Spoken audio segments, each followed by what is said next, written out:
जानेंगे। सबसे पहले भगवान के जन्म से हम कथा को आरंभ करेंगे। एक समय की बात है, देवी पार्वती अपनी सखी विजया के साथ में कैलाश पर्वत के ऊपर एक कंदरा है, एक गुफा है, उस गुफा में स्नान करने के लिए तैयार है। देवी पार्वती स्नान से पूर्व अपने पूरे ही बदन पे उपटन लगाई हुई है। देवी विजया खूब मल मल करके देवी पार्वती के शरीर पे जो उपटन लगा हुआ है, मल मल के उपटन को उतारी। देवी विजया देवी पार्वती का शरीर से मल मल के उपटन उतार रही है। उस उपटन को इकट्ठा करके पार्वती बैठे बैठे अपने हाथ से उसी उपटन से एक गुड्डा बना देती है, एक बच्चे के जैसा सूर बना देती है। देवी विजया जब मां पार्वती के हाथ में एक बच्चे का गुड्डा देखती है, जो कि उनके मेल से शरीर का जो उपटन उससे बना है, देख करके कहने लगी, मैया अगर ये पुतला जो आपने बनाया है ये बोलता होता तो कितना सुंदर लगता, कितना अच्छा लगता। तो अपनी सखी देवी विजया के कहने पर मां पार्वती ने उस गुड्डे के अंदर प्राण प्रतिष्ठा कर दी। जो देवी के उपटन से जो गुड्डा तैयार हुआ और इसमें जो प्राण प्रतिष्ठा हुई, यही गणेश जी महाराज का प्राकट्य है। मां पार्वती के उपटन से इनका निर्माण हुआ है। जैसे इस बच्चे के अंदर प्राण आए और प्राण आते ही माता पार्वती को सामने देकर कहा कि मैया मेरे लिए क्या आदेश है। तो मैया ने कहा, तू विघ्न विनाशक है, सभी विघ्नों का तू हरण करने वाला है। ये दंड ले, एक डंडा गणेश को दिया, ये दंड ले और जाकर द्वार पे खड़ा हो जा, मैं स्नान करती हूं, किसी को भीतर नहीं आने देना। तो ये बाल गणेश जो एक मनुष्य का पूरा शरीर लेकर के प्रकट हुए हैं, कंदरा के बाहर, गुफा के बाहर दंड लेकर के खड़े हो गए। उसी समय में देवादिदेव महादेव कैलाश पर्वत पर भ्रमण करते करते वापस अपने घर आए और अपनी गुफा के अंदर प्रवेश ही करना चाहते हैं कि गणेश ने उसी समय जो दंड उनके हाथ में था, वो डंडे को आगे कर दिया और आगे करके कहा कि आप गुफा के भीतर नहीं जा सकते। तो महादेव ने पूछा, आप कौन और मैं गुफा में क्यों नहीं जा सकता? तो ये बाल गणेश कहने लगे, मेरी मैया भीतर स्नान करती है और मेरी मैया का आदेश है कि मैं किसी को भी अंदर न जाने दूं। तो बोले, तुम्हारी मैया कौन जो गुफा के भीतर रहती है? तो महादेव ने कहा कि जो गुफा में रहती है वो तुम्हारी मैया है, इसका मतलब मैं तुम्हारा पिता हुआ। महादेव को तो अभी तक नहीं मालूम है कि मेरा बच्चा है, मेरी पत्नी के शरीर के उपटन से बना है।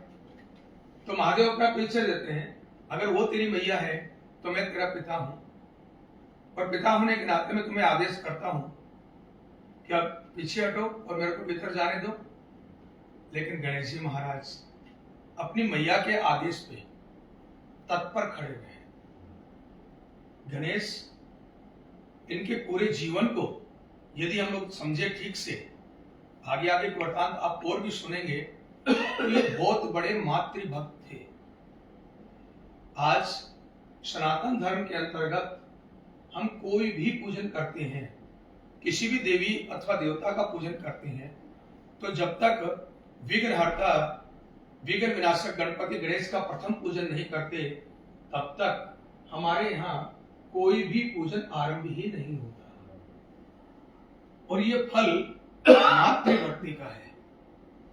जो कोई बच्चा माता और पिता का भक्त होता है, माता और पिता की सेवा करने वाला होता है, वो सदैव अग्र पूज्य होता है, सदैव उसकी पूजा पहले नंबर पे होती है।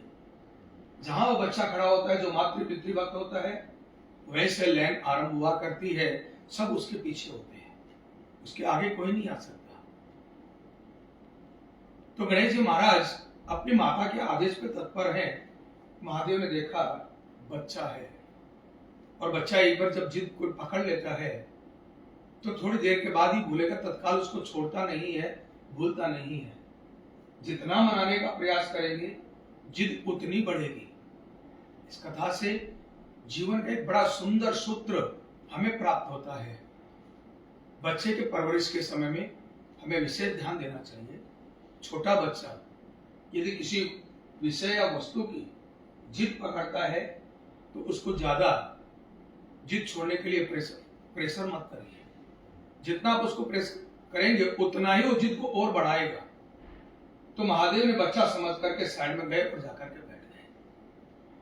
महादेव के गण नंदी ने देखा कि ये बच्चा मेरे स्वामी की बात नहीं मान रहा है, तो नंदी गए और जाकर के इस बच्चे को समझाने लगे, बाल गणेश को, तो नहीं जानता ये यहाँ के स्वामी हैं, इनका कहने का आदेश तो कोई टाल ही नहीं सकता। बड़े बड़े देवता भी इनके आदेश को टालते नहीं, और तू इनके आदेश को मानता नहीं है, ये गलत है। गणेश जी ने कहा चले जाओ महाराज, मेरे को मालूम है कि मेरे को क्या करना है। मेरे को बस इतना पता है कि मेरी माता ने मेरे को एक आदेश दिया है, और उनके आदेश के सामने मैं किसी की नहीं मानता। नंदी ने देखा कि प्यार से बच्चा नहीं मान रहा, थोड़ा डराता हूं, तो डराने लगे। जैसे बाल गणेश को डराने लगे तो गणेश जी के हाथ में जो डंडा था ना, गणेश जी ने चलाया डंडा और नंदी का जोश कर दिया ठंडा। नंदी जाकर अपने पीठ को सहलाते हुए दूर बैठ गए। महादेव देख करके बच्चा है अनदेखा किया। लंबा समय व्यतीत हो गया। नभ के देवता इस सब विषय को देख रहे हैं, तो देवता लोग आए। एक एक करके इंद्र आदि देवताओं ने गणेश को बहुत समझाया, महादेव की महिमा सुनाई, लेकिन गणेश के सामने तो माता से बड़ा कोई है ही नहीं। और ये सत्य भी है भगवान, इस पूरी सृष्टि के अंदर यदि सबसे बड़ा कोई है तो माता है। Always mother is first. Sanatan Dharma में 4 देवताओं को हमारे सामने प्रत्यक्ष बताया है। 4 ऐसे भगवान हैं जिनको हम अपनी आंखों से देखते हैं, और उन चारों देवताओं में सबसे पहला नंबर यदि किसी का आता है तो मातृदेवो भव। Always mother is first, father also second, पितृदेवो भव 2 नंबर पे पिता आते हैं। 3 नंबर पे आचार्य देवो भव। जैसे हमारे ब्राह्मण देवता हमारे बीच विराजमान है, पग पग पे हमारा मार्ग प्रदर्शन करते हैं, और उनके मार्गदर्शन में हम आगे बढ़ते हैं, तो ये हमारे गुरु हुए। 3 नंबर पे इनका स्थान आता है परिवार के अंदर। नंबर 1 माता, नंबर 2 पे पिता, और नंबर 3 पे कुल के जो आचार्य हैं, जो हमारे यहाँ पुरोहित है, जो हमारे घर पे आते हैं निरंतर, हमारे हर मांगलिक कर्म में, हमारे हर सुख में और हमारे हर दुख में कंधे से कंधा मिलाकर हमारे साथ रहते हैं। आचार्य देवो भव। और नंबर 4 पे अतिथि, अचानक से कोई दरवाजे पे आ जाए। ये 4 देवता बताए गए, इनमें मां का स्थान नंबर 1 है। तो सभी देवता गणेश को समझाते हैं और गणेश उनको उल्टा समझा देते हैं, मां से बड़ा कोई नहीं, मैं अपनी माता के आदेश का पालन कर रहा हूं। तब स्वयं श्री हरि विष्णु भगवान नारायण गणेश जी को समझाने के लिए आए, क्योंकि नारायण के इष्ट, नारायण यदि किसी का पूजन करते हैं तो महादेव का पूजन करते हैं, महादेव यदि किसी देवता का पूजन करते हैं तो नारायण का पूजन करते हैं। दोनों एक दूसरे का परस्पर पूजन करते हैं, बड़ा मान करते हैं, दोनों बड़ा सम्मान करते हैं। और आपको ये जो तिलक लगाते हैं ना, महादेव का तिलक है एकदम लेटा हुआ, और भगवान विष्णु का तिलक होता है यू शेप में खड़ा हुआ। तो ये कभी आपने गौर किया कि महादेव का तिलक मस्तक पे जो धारण करते हुए लेटा हुआ तिलक क्यों है? अथवा विष्णु भगवान के भक्त या विष्णु भगवान जो अपना तिलक लगाते हैं वी शेप में, तो ये खड़ा हुआ क्यों है? क्योंकि सदैव महादेव जो हैं वो ध्यान मग्न रहते हैं, आसन लगा करके सीधे बैठे हुए होते हैं। तो नारायण के माथे पे अपने इष्ट का तिलक है, बैठा हुआ तिलक है। और नारायण सदैव क्षीर सागर में शयन करते हैं, नारायण सदैव सोए रहते हैं और लक्ष्मी महारानी उनके चरण दबाती रहती है। तो महादेव के नारायण के इष्ट महादेव हैं, तो अपने इष्ट का स्मरण करते हुए माथे पे त्रिपुंज लगाते हैं, लेटा हुआ तिलक, उनके इष्ट लेटे हुए हैं। तो भगवान नारायण बाल गणेश को समझाने के लिए गए कि हे बच्चे, यदि अंदर तेरी माता है तो तेरे पिता, तेरे को अपने पिता का आज्ञा का पालन करना चाहिए। गणेश को क्रोध आ गया, बार बार सब समझाने के लिए चले आ रहे। मैं बार बार कह रहा हूं कि मैं अपने माता की आज्ञा को नहीं टालूंगा, जो मेरी मां ने मेरे को आदेश दिया है मैं उस कार्य को करूंगा। और क्रोध होकर के गणेश ने नारायण की पीठ पर डंडा बजा दिया, चलाया डंडा और नारायण का होश कर दिया ठंडा। जैसे नारायण के होश पकता हुआ तो नारायण को जब पीठ पर डंडा पड़ा तो अब महादेव से बर्दाश्त नहीं हुआ। मेरे इष्ट को कोई मारे ये मैं बर्दाश्त नहीं कर सकता, मेरा अपमान किया मैंने सहन किया, लेकिन मेरे इष्ट का कोई अपमान करे, मेरे देवता का कोई अपमान करे, ये मैं कदापि बर्दाश्त नहीं कर सकता। और क्रोधित होकर के देवादिदेव महादेव ने, जो उनके हाथ में त्रिशूल रहता है उसको बोलते हैं पिनाक, अपने हाथ का त्रिशूल संभाला और उस पिनाक का प्रहार किया। इतनी तीव्र गति से, इतना क्रोधित होकर के प्रहार किया है कि जो बालक गणेश की जो मुंडी है, जो नर मुंडी उनके शरीर पर लगी हुई थी, वो मुंडी कटी और कट करके जाके चंद्रलोक में गिरी। आप देवियां चौथ का व्रत करती है ना, और चौथ का व्रत करती है तो व्रत कब खोलती है? जब चांद को अर्घ दे देते हैं। आप लोगों ने कभी गौर किया कि चंद्रमा को अर्घ क्यों दिया जाता है? ये अर्घ चंद्रमा के लिए नहीं है, चतुर्थी तिथि गणेश जी की है। आप अखंड सौभाग्य के लिए जो व्रत करते हैं ना, वो गणेश जी के निमित्त व्रत होता है। क्योंकि गणेश जी की नर मुंडी चंद्रलोक में है, इसलिए चंद्रमा को अर्घ प्रदान किया जाता है। आगे से जब भी आप चौथ का व्रत का अर्घ देवें तो चंद्रमा का दर्शन करते हुए, चंद्रमा को देखते हुए जब जल अपने हाथों से गिराने लगे, और जल गिरा करके जो आप 3 प्रदक्षिणा करती हैं, गोल गोल अपने स्थान पे घूमती हैं, गणेश जी का स्मरण करके आपको अर्घ देना चाहिए। गणेश जी का स्मरण कर करके प्रतिमा करनी चाहिए, तब आपका अर्घ परिपूर्ण होता है, अदरवाइज आपका अर्घ परिपूर्ण नहीं होता। विशेष रूप से इस बात को ध्यान देना है। अब जैसे ही गणेश जी की मुंडी कटी और चंद्रलोक में जाकर के गिरी, उसी समय देवी पार्वती स्नान करके वस्त्र धारण करके गेट पे आई, और गेट पे आई तो क्या देखती है कि जो उसने पुत्र बनाया था वह पुत्र बिना मुंडी के उसका धड़ पृथ्वी पे गिरा हुआ है। अब तो देवी पार्वती को बड़ा क्रोध हुआ, ये किसने किया? अब देवी पार्वती का जब क्रोध आया तो आदि शक्ति प्रांबा जब क्रोध करती है तो पूरी सृष्टि के अंदर प्रलय आ जाती है। इस सृष्टि की रचना शिव और शक्ति के माध्यम से हुई है, और इस सृष्टि का प्रलय भी शिव और शक्ति के मिलन से ही होता है। तो आज देवी शक्ति इतनी क्रोधित है कि मानो पूरी पृथ्वी के ऊपर प्रलय आ जाएगी, तो सारे के सारे देवता आदि शक्ति प्रांबा जगत जननी मां पार्वती की स्तुति करने लगे, कहने लगे कि मेरे पास, हे देवी आप अपना क्रोध शांत करो, मेरे पुत्र को पुनः जीवन दान दो। देवी शक्ति ने जब अपना मंतव्य देवताओं के सामने रखा, तब देवादिदेव महादेव ने अपने गणों से कहा कि आप लोग जाओ पृथ्वी के ऊपर देखो, कोई माता अपने शिशु की तरफ पीट करके सो रही हो, उस शिशु का सर लेकर के चले आओ। तो शिवगण पृथ्वी पर चारों तरफ विचरण करते हैं, तलाश करें कोई माता ऐसी मिले जो अपने शिशु की तरफ पीट करके सो रही हो। जब बच्चा छोटा हो तो माता को कभी भी अपने बच्चे की तरफ पीट करके नहीं सोना चाहिए। एक प्रश्न आ सकता है कि बच्चा माता के लेफ्ट साइड पे सो रहा हो और माँ बाई करवट पे सोती है तो सोए तो करवट दर्द करने लगती है ना, कब तक वो सोएगी ऐसे?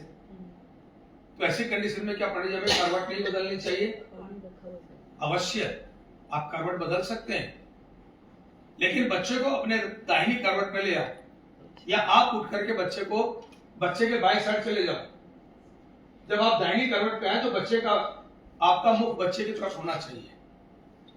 एक हथनी उस समय में नए बच्चे को जन्म दी है, हाथी का नया शावक था। हथनी प्रसव पीड़ा से बड़ी परेशान हुई। जैसे बच्चे का जन्म हुआ तो ये हथनी एकदम बेहोशी की हालत में है और अपने बच्चे की तरफ पीट करके लेटी हुई है। शिव गणों ने जब इस हथनी को अपने शिशु की तरफ पीट करके लेटे हुए देखा, तत्काल उस हाथी के बच्चे का शीश काटा और देवादेव महादेव के पास ले गए और ले जाकर के कहा कि महादेव, आपकी आज्ञा के अनुसार जिस माता ने अपने शिशु की तरफ पीट करके सोई हुई थी, तो यही एक सिर हमें मिला है। तो गणेश जी महाराज के सर के ऊपर वो हाथी का मुंड शिव जी ने प्रतिस्थापित कर दिया, ऑपरेशन कर दी, शल्य चिकित्सा कर करके फिट कर दिया और गणेश जी को जीवन दान प्राप्त हो गया। अब ये हथनी पुनः मां पार्वती के पास में आई और आकर के मां पार्वती से प्रार्थना करने लगी कि तू तो एक माता है और दूसरी माता की पीड़ा को तू तो भली बात समझती है। तेरा बच्चे का जब सिर नहीं रहा, तेरा बच्चा जब जीवित नहीं था, तेरे हृदय के अंदर कितनी पीड़ा हुई। मेरी और मेरे बच्चे की क्या गलती थी कि मेरे बच्चे का सर काट करके तेरे बच्चे को जीवन दान दे दिया। तू तो सुखी हो गई, मेरे दुख का क्या? मेरे बच्चे की क्या गलती थी जो अपने सुख के लिए आपने मेरे बच्चे की बलि ले ली? तब देवादेव महादेव ने उस हथनी से कहा, उस माता से कहा कि अब तो जो हो गया उसको मैं लौटा नहीं सकता, उसको तो मैं वापस नहीं कर सकता। तेरा बच्चा दोबारा जीवित तो नहीं होगा, लेकिन मैं तेरे को वचन देता हूं कि जब जब मेरे बच्चे का स्मरण होगा, जब जब मेरे बच्चे का पूजन होगा, मेरे बच्चे से पहले तेरा पूजन होगा। तो ये हाथी का बच्चा, 4 पांव हाथी के होते हैं, चारों दिशाओं के अंदर इसके 4 पांव घूमे हुए थे। आप ये जो स्वस्तिक बनाते हैं और स्वस्तिक के ऊपर गणेश को स्थापित करते हैं, बिना स्वस्तिक बनाए गणेश जी की स्थापना नहीं होती। चाहे थाली में कुमकुम से हम स्वस्तिक बनाए, अथवा तो हम लोग चावल का चौकी के ऊपर अक्षत का स्वस्तिक बनाए, तब उसके ऊपर हम लोग गणपति की स्थापना करते हैं। इस माता को महादेव ने आशीर्वाद प्रदान किया कि मेरे बच्चे के लिए तेरे बच्चे ने अपने प्राण उत्सर्ग किए हैं, मेरे सुख के लिए तेरे बच्चे का प्राण गए हैं, तो मैं तुम्हें वरदान देता हूं कि जहां जहां तेरा बच्चा होगा वहां कभी अमंगल नहीं होगा। तो जिस घर के दरबार के ऊपर, दरवाजे के चौखट के ऊपर स्वस्तिक का निशान अंकित हो, उस घर के अंदर कभी भी अमंगल नहीं होता, सदैव मंगल ही मंगल रहता है। इसलिए हमारे सनातन धर्म में आप देखेंगे, जब भी पंडित जी महाराज गृह प्रवेश करवाने के लिए आते हैं अथवा कोई भी मांगलिक पूजन, दीपावली के पर्व जब गणेश का विशेष पूजन करते हैं, तो सिंदूर को घी के अंदर घोल करके द्वार के दोनों तरफ स्वस्तिक के चिन्ह बनाते हैं और स्वस्तिक के चिन्ह को ही हम लोग गणेश मानते हैं, क्योंकि उस स्वस्तिक का जो मुख है वो गणेश जी के सर पर स्थापित है ना, इसलिए उस स्वस्तिक को ही हम गणेश का निर्माण और गणेश जी का हाथी का मुख लगा। अब गणेश जी को हम लोग देखते हैं, इनके शरीर से हम लोग शिक्षा लेते हैं। गणेश जी का शीश कैसा है? तो हाथी का मस्तक है। हाथी का मस्तक बड़ा भारी और लंबा चौड़ा होता है ना। गणेश जी के कान देखिए, प्रतिमा आपके सामने, तो बड़े बड़े लंबे लंबे कान है गणेश जी के, पंखा करने के जैसे। गणेश जी का नाक देखिए, तो नाक यहां से स्टार्ट होकर के मुख के ऊपर से नीचे तक जा रही है, लंबी नाक है। गणेश जी के दांत देखिए, तो साइड से 2 दांत निकले हुए हैं। गणेश जी का पेट देखिए, तो वक्रतुंड, वक्र बोलते हैं गोले को, गोल वस्तु कोई होती है ना, उसको बोलते हैं वक्र। गांठ जिसको आप कह सकते हैं, ये गोल होती है, इसलिए गांठ को भी वक्र कहा जाता है। तो वक्रतुंड, तुंड मतलब पेट, विशाल पेट है गणेश जी का। इस स्वरूप के अंदर एक एक अंग गणेश जी का हमें ज्ञान देता है। तो मस्तक से आरंभ करेंगे। गणेश जी का जो मस्तक विशाल है, इसका अर्थ होता है व्यक्ति को ब्रॉड माइंड होना चाहिए, आपके सोचने की, आपके समझने की शक्ति बड़ी होनी चाहिए। सदैव हमें बड़ा सोचना चाहिए, हमारी सोच सदैव पॉजिटिव होनी चाहिए। जब तक आप बड़ा सोचेंगे नहीं, तो जीवन में कभी बड़ा पाएंगे भी नहीं, क्योंकि हमारा शरीर हमारी सोच के ऊपर आधार रख करके कार्य को करता है। आप लोग आज यहाँ पे पधारे हैं बजाज परिवार में,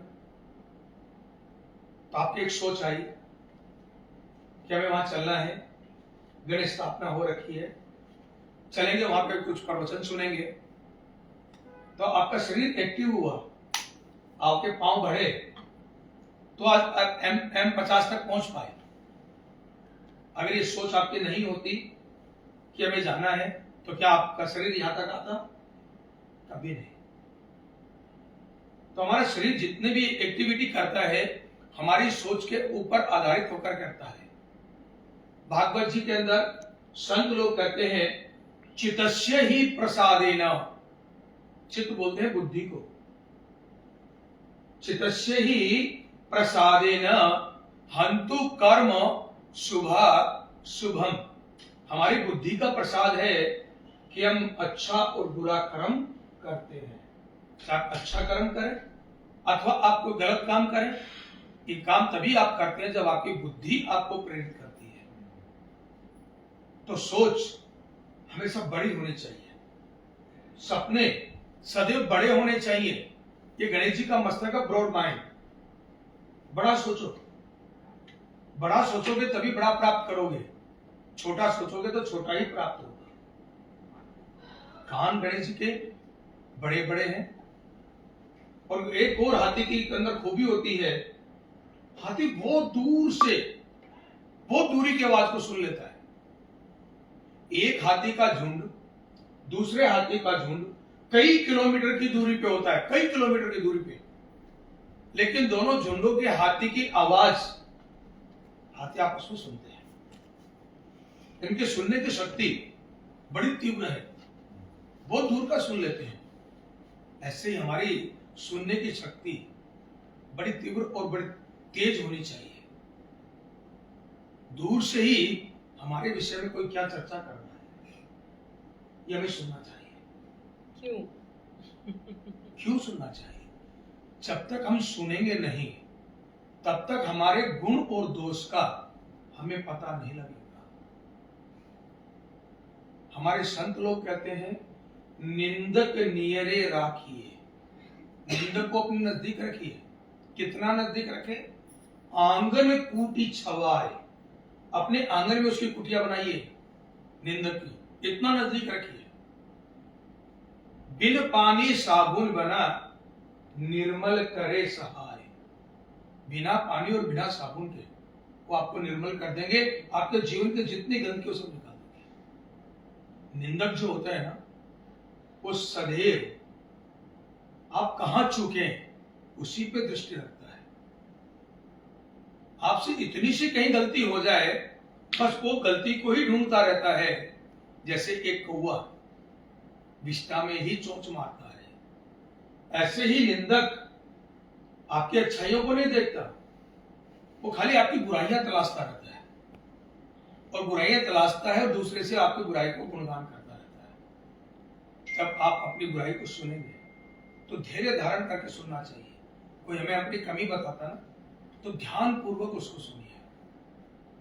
गलत भी बोल रहे तब भी ध्यान पूर्वक सुनिए, हो सकता है उसके शब्दों में कहीं कुछ अंश सच्चाई का हो।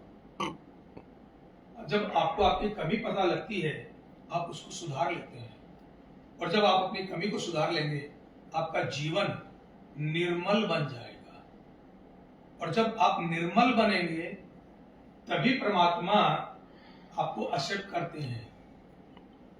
रामचरितमानस पढ़ते हैं, उसके अंदर एक दोहा आता है, चौपाई आती है, निर्मल मन जन सो मोहि पावा, मोह कपट छल छिद्र न भावा। प्रभु कहते हैं जिनका मन निर्मल है, निर्मल का अर्थ होता है मल से रहित, गंदगी से रहित। छल छिद्र कपट भगवान को प्रिय नहीं है। तो निंदक जो होता है वो निर्मल बनाता है। इसलिए गणेश जी के कान हमें संदेश देते हैं कि दूर से ही सुनने की क्षमता हमारे अंदर होनी चाहिए। साथ ही साथ गणेश जी का पेट वक्रतुंड महाकाय, बड़ा पेट है, विशाल शरीर है उनका। तो ये वक्रतुंड जो है, जो सुना है उससे मुख से बाहर मत निकलने दीजिए। इधर से सुना और उधर से निकाल दिया, ऐसा नहीं होने दीजिए। क्योंकि जितनी महत्वपूर्ण वस्तुएं हैं ना, उनको हम लोग दो तालों के भीतर बंद रखते हैं। जो आपकी कीमती वस्तुएं हैं उसको दो तालों के भीतर रखते हो कि नहीं? अलमारी ताला लगा हुआ है, अलमारी के अंदर तिजोरी, तिजोरी पे ताला रखा हुआ है, उसके अंदर महत्वपूर्ण वस्तुएं रखी हुई जो हमारी कीमती चीजें हैं। एक ताले के भीतर नहीं, दो ताले के भीतर। और देखिए आपके शरीर में भी परमात्मा ने जो महत्वपूर्ण वस्तुएं हैं उन पे डबल लॉक लगा करके आपको दिया हुआ है। और सबसे महत्वपूर्ण वस्तु क्या है? तो दो वस्तु आपके जीवन शरीर के अंदर सबसे महत्वपूर्ण रखती है। पहली आपके आईज, आपकी आंखें। गणेश जी की आंखें देखिए, ये आपके जैसे फैली हुई आंख नहीं है। गणेश जी की आंखें गोल है। हाथी की आंख को कभी देखिए, हाथी की आंख आपको गोल दिखाई देगी। इस आंख से भी हमें ज्ञान मिलता है, आंखें गोल क्यों है।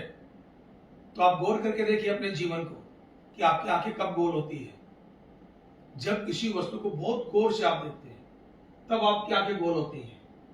अर्थात आपका फोकस हमेशा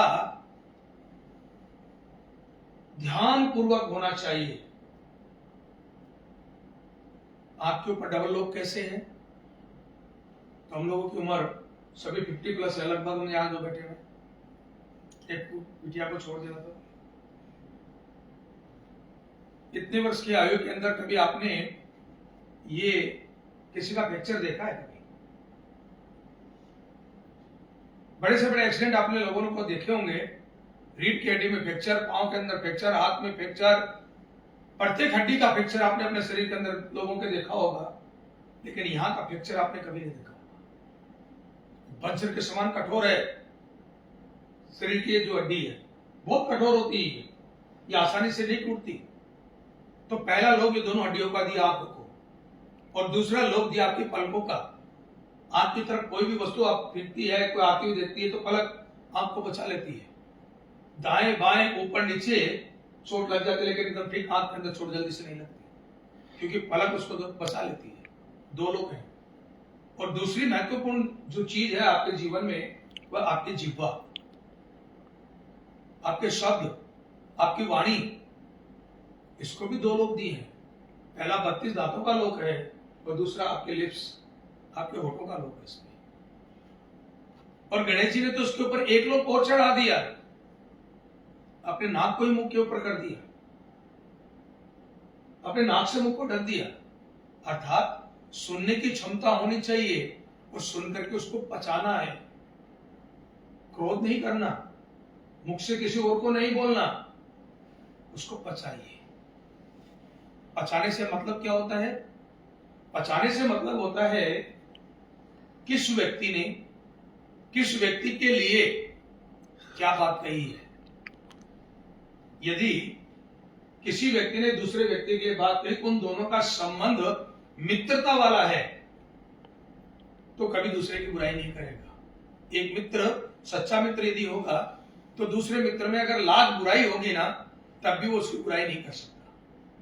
उसकी बुराई को भी बढ़ा चढ़ा करके अच्छे से पेश करेगा। और जहां पे शत्रुता का भाव है, तो जीवन में चाहे लाख शत्रु के अंदर गुण हो, उसके गुण कभी बताने वाला बताएगा नहीं, शत्रु के अवगुण ही बताएगा। अगर कोई अच्छा काम भी करेगा, उस काम में भी 1000 कमी निकाल करके बताएगा।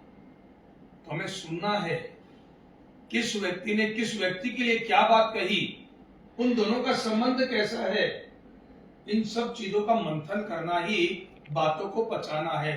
वक्त करते होगा, अगर आप बात को पचाने की क्षमता रखते हैं तो जीवन में कभी धोखा नहीं खा सकते। आपके जीवन में कोई आपको धोखा नहीं दे सकता, आपको कोई बहका नहीं सकता। ये वक्रतुंड हुआ, लंबी नाक गणेश जी की, अर्थात सेल्फ रिस्पेक्ट, इससे कभी समझौता नहीं करना।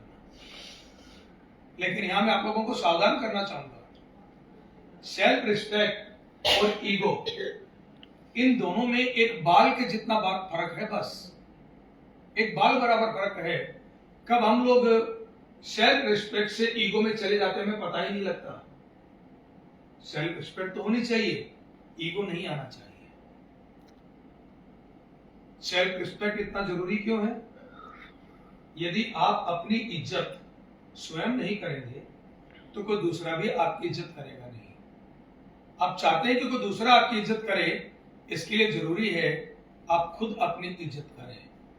इज्जत मांगने से नहीं मिलती, रेस्पेक्ट मांगने से नहीं मिलती, इसको अचीव करना पड़ता है, इसको कमाना पड़ता है, इसको हासिल करना पड़ता है इज्जत को।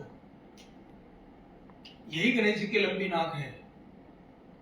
हम लोग कहते हैं ना कि जो ज्यादा सेल्फ रिस्पेक्ट वाला होता है, ये आदमी बड़ा नाक वाला है, कहते हैं ना, ये आदमी बड़ा नाक वाला है।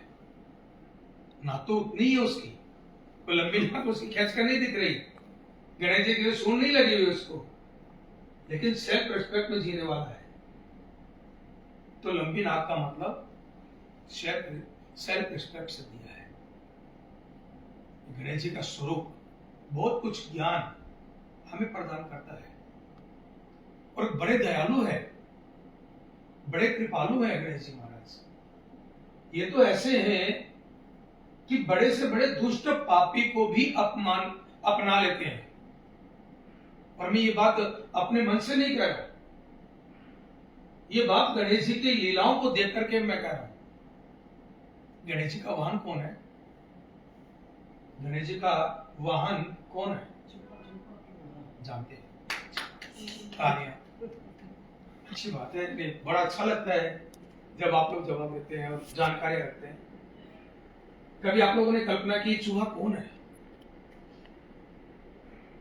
कैसे इसको गणेश जी का वाहन बनने का सौभाग्य प्राप्त हुआ? नहीं, ऐसा क्या है चूहे के अंदर, इसके कान के अंदर भक्त अपने मन की बातें कहता है, और चूहा जब गणेश जी फुर्सत में होते हैं तो आपके मन की मुराद गणेश जी के सामने चूहा बोलता है कि प्रभु, आपके फला भक्त ने अपने मन का संदेश आप तक पहुंचाने के लिए मेरे को कहा है। और गणेश जी चूहे के मुख से जब शब्द सुनते हैं तो गणेश जी उसको सदैव परिपूर्ण करते हैं। कहते हैं कि गणेश जी से यदि कुछ मांगना हो ना, तो डायरेक्ट गणेश जी से मत मांगो, गणेश जी का पूजन करो मात्र, और पूजन करके जब पूजन परिपूर्ण हो जाए तब जाओ और मूषक के कान में अपने मन की बात करें। गणेश जी आपके कामना को परिपूर्ण करेंगे, सदैव करेंगे। ऐसा संभव ही नहीं है कि आप अपने मन की बात मूषक के कान में कहो और मूषक उसको, गणेश जी उसको पूरा ना करें। आपको जानकर के हैरानी होगी, ये जो मूषक है ना, ये बहुत बड़ा राक्षस था, बहुत बड़ा राक्षस था। इसका नाम था गजमुख। चूहे का जो ये राक्षस रूप में था, तो इसका नाम था गजमुख। इतना उत्पाती था, इतना उत्पाती था कि देवताओं को तंग करे। पृथ्वी के ऊपर ऋषि मुनि ज्ञानी जब यज्ञ करते हैं, उनके यज्ञ में जाकर के उनके यज्ञ को विध्वंस कर दें।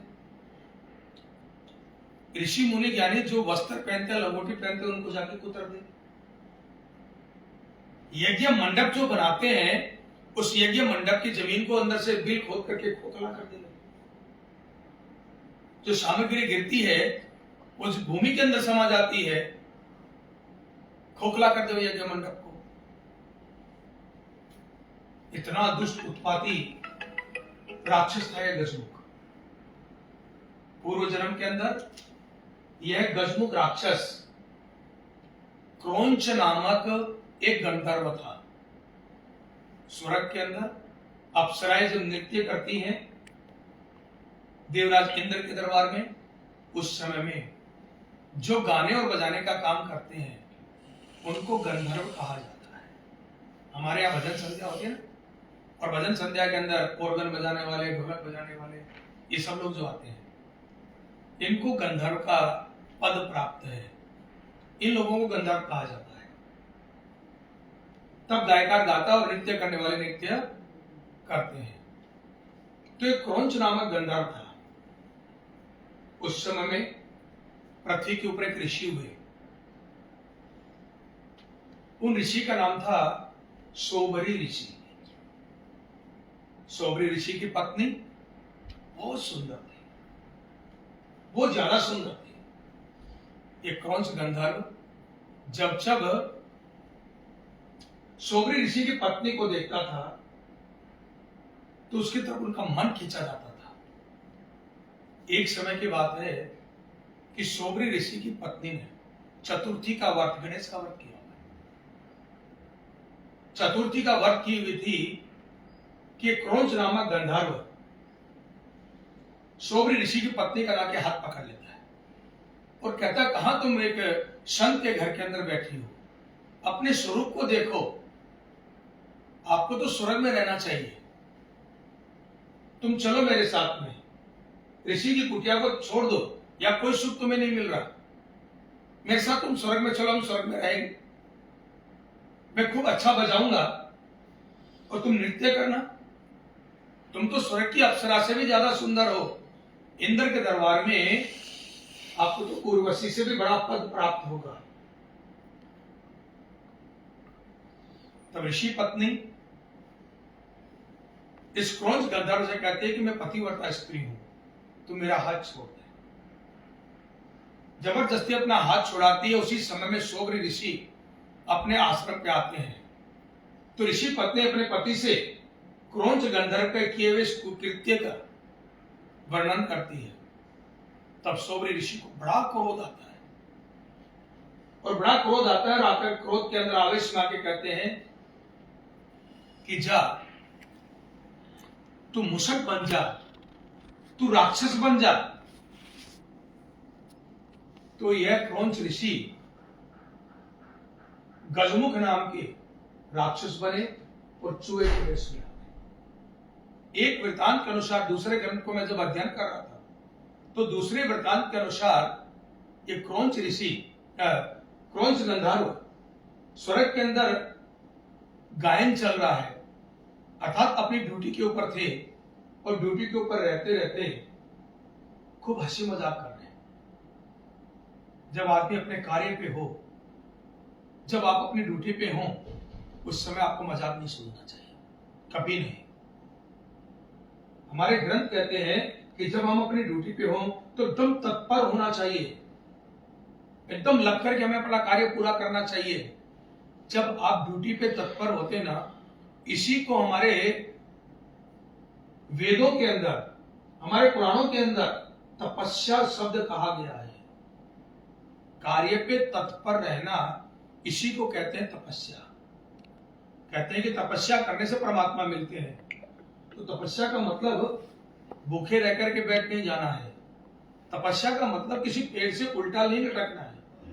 तपस्या का मतलब ये नहीं है कि पंचाग्नि तप करें, आगे पीछे दाएं बाएं चारों तरफ अग्नि और सर के ऊपर अग्नि जला करके बैठ जाए, ये तपस्या नहीं है, ये तो जिद है। हट है और जिससे कभी परमात्मा नहीं मिलते। परमात्मा तपस्या से मिलते हैं। कार्य पे तत्परता, कार्य पे तत्पर रहना, यही सच्ची तपस्या होती है। और जो लोग अपनी ड्यूटी पे तत्पर रहते हैं ना, उन्हीं को उनके जीवन में परमात्मा की प्राप्ति हुई है। फॉर एग्जाम्पल, उदाहरण के लिए मैं बताऊं, सबरी मैया के आश्रम में राम जी गए हैं ना, हम लोग सब जानते हैं। सबरी के आश्रम में राम जी गए, सबरी के झूठे बेर खाए ना। उस सबरी मैया ने ऐसी कौन सी तपस्या की कि भगवान उनके घर चले गए। हम लोग तो इतना पूजन करते हैं। पिछले कितने वर्ष, 7-8 साल तो मेरे को गणेश स्थापना कराने में आते हुए हो गया अपने घर पे। आज तक गणेश जी नहीं आए। लगातार कंटिन्यू हर साल गणेश जी को बिठाते हैं, खूब विधि के साथ में हम लोग पूजन करते हैं, लेकिन गणेश जी हमें तो दर्शन देने के लिए नहीं आए। वो सबरी मैया के यहाँ राम जी पहुंच गए, तो हमारे पास क्यों नहीं आ रहे? सबरी मैया के यहाँ क्यों पहुंच गए? हमारी तपस्या में भी कमी है। अभी हम अपनी ड्यूटी पे तत्पर नहीं है। हमारी ड्यूटी में कमी है, हमारे कर्म में कमी है। सबरी मैया की ड्यूटी में कमी नहीं थी। उनके गुरु थे मरीचि ऋषि, जिनके आश्रम में सबरी रहती थी।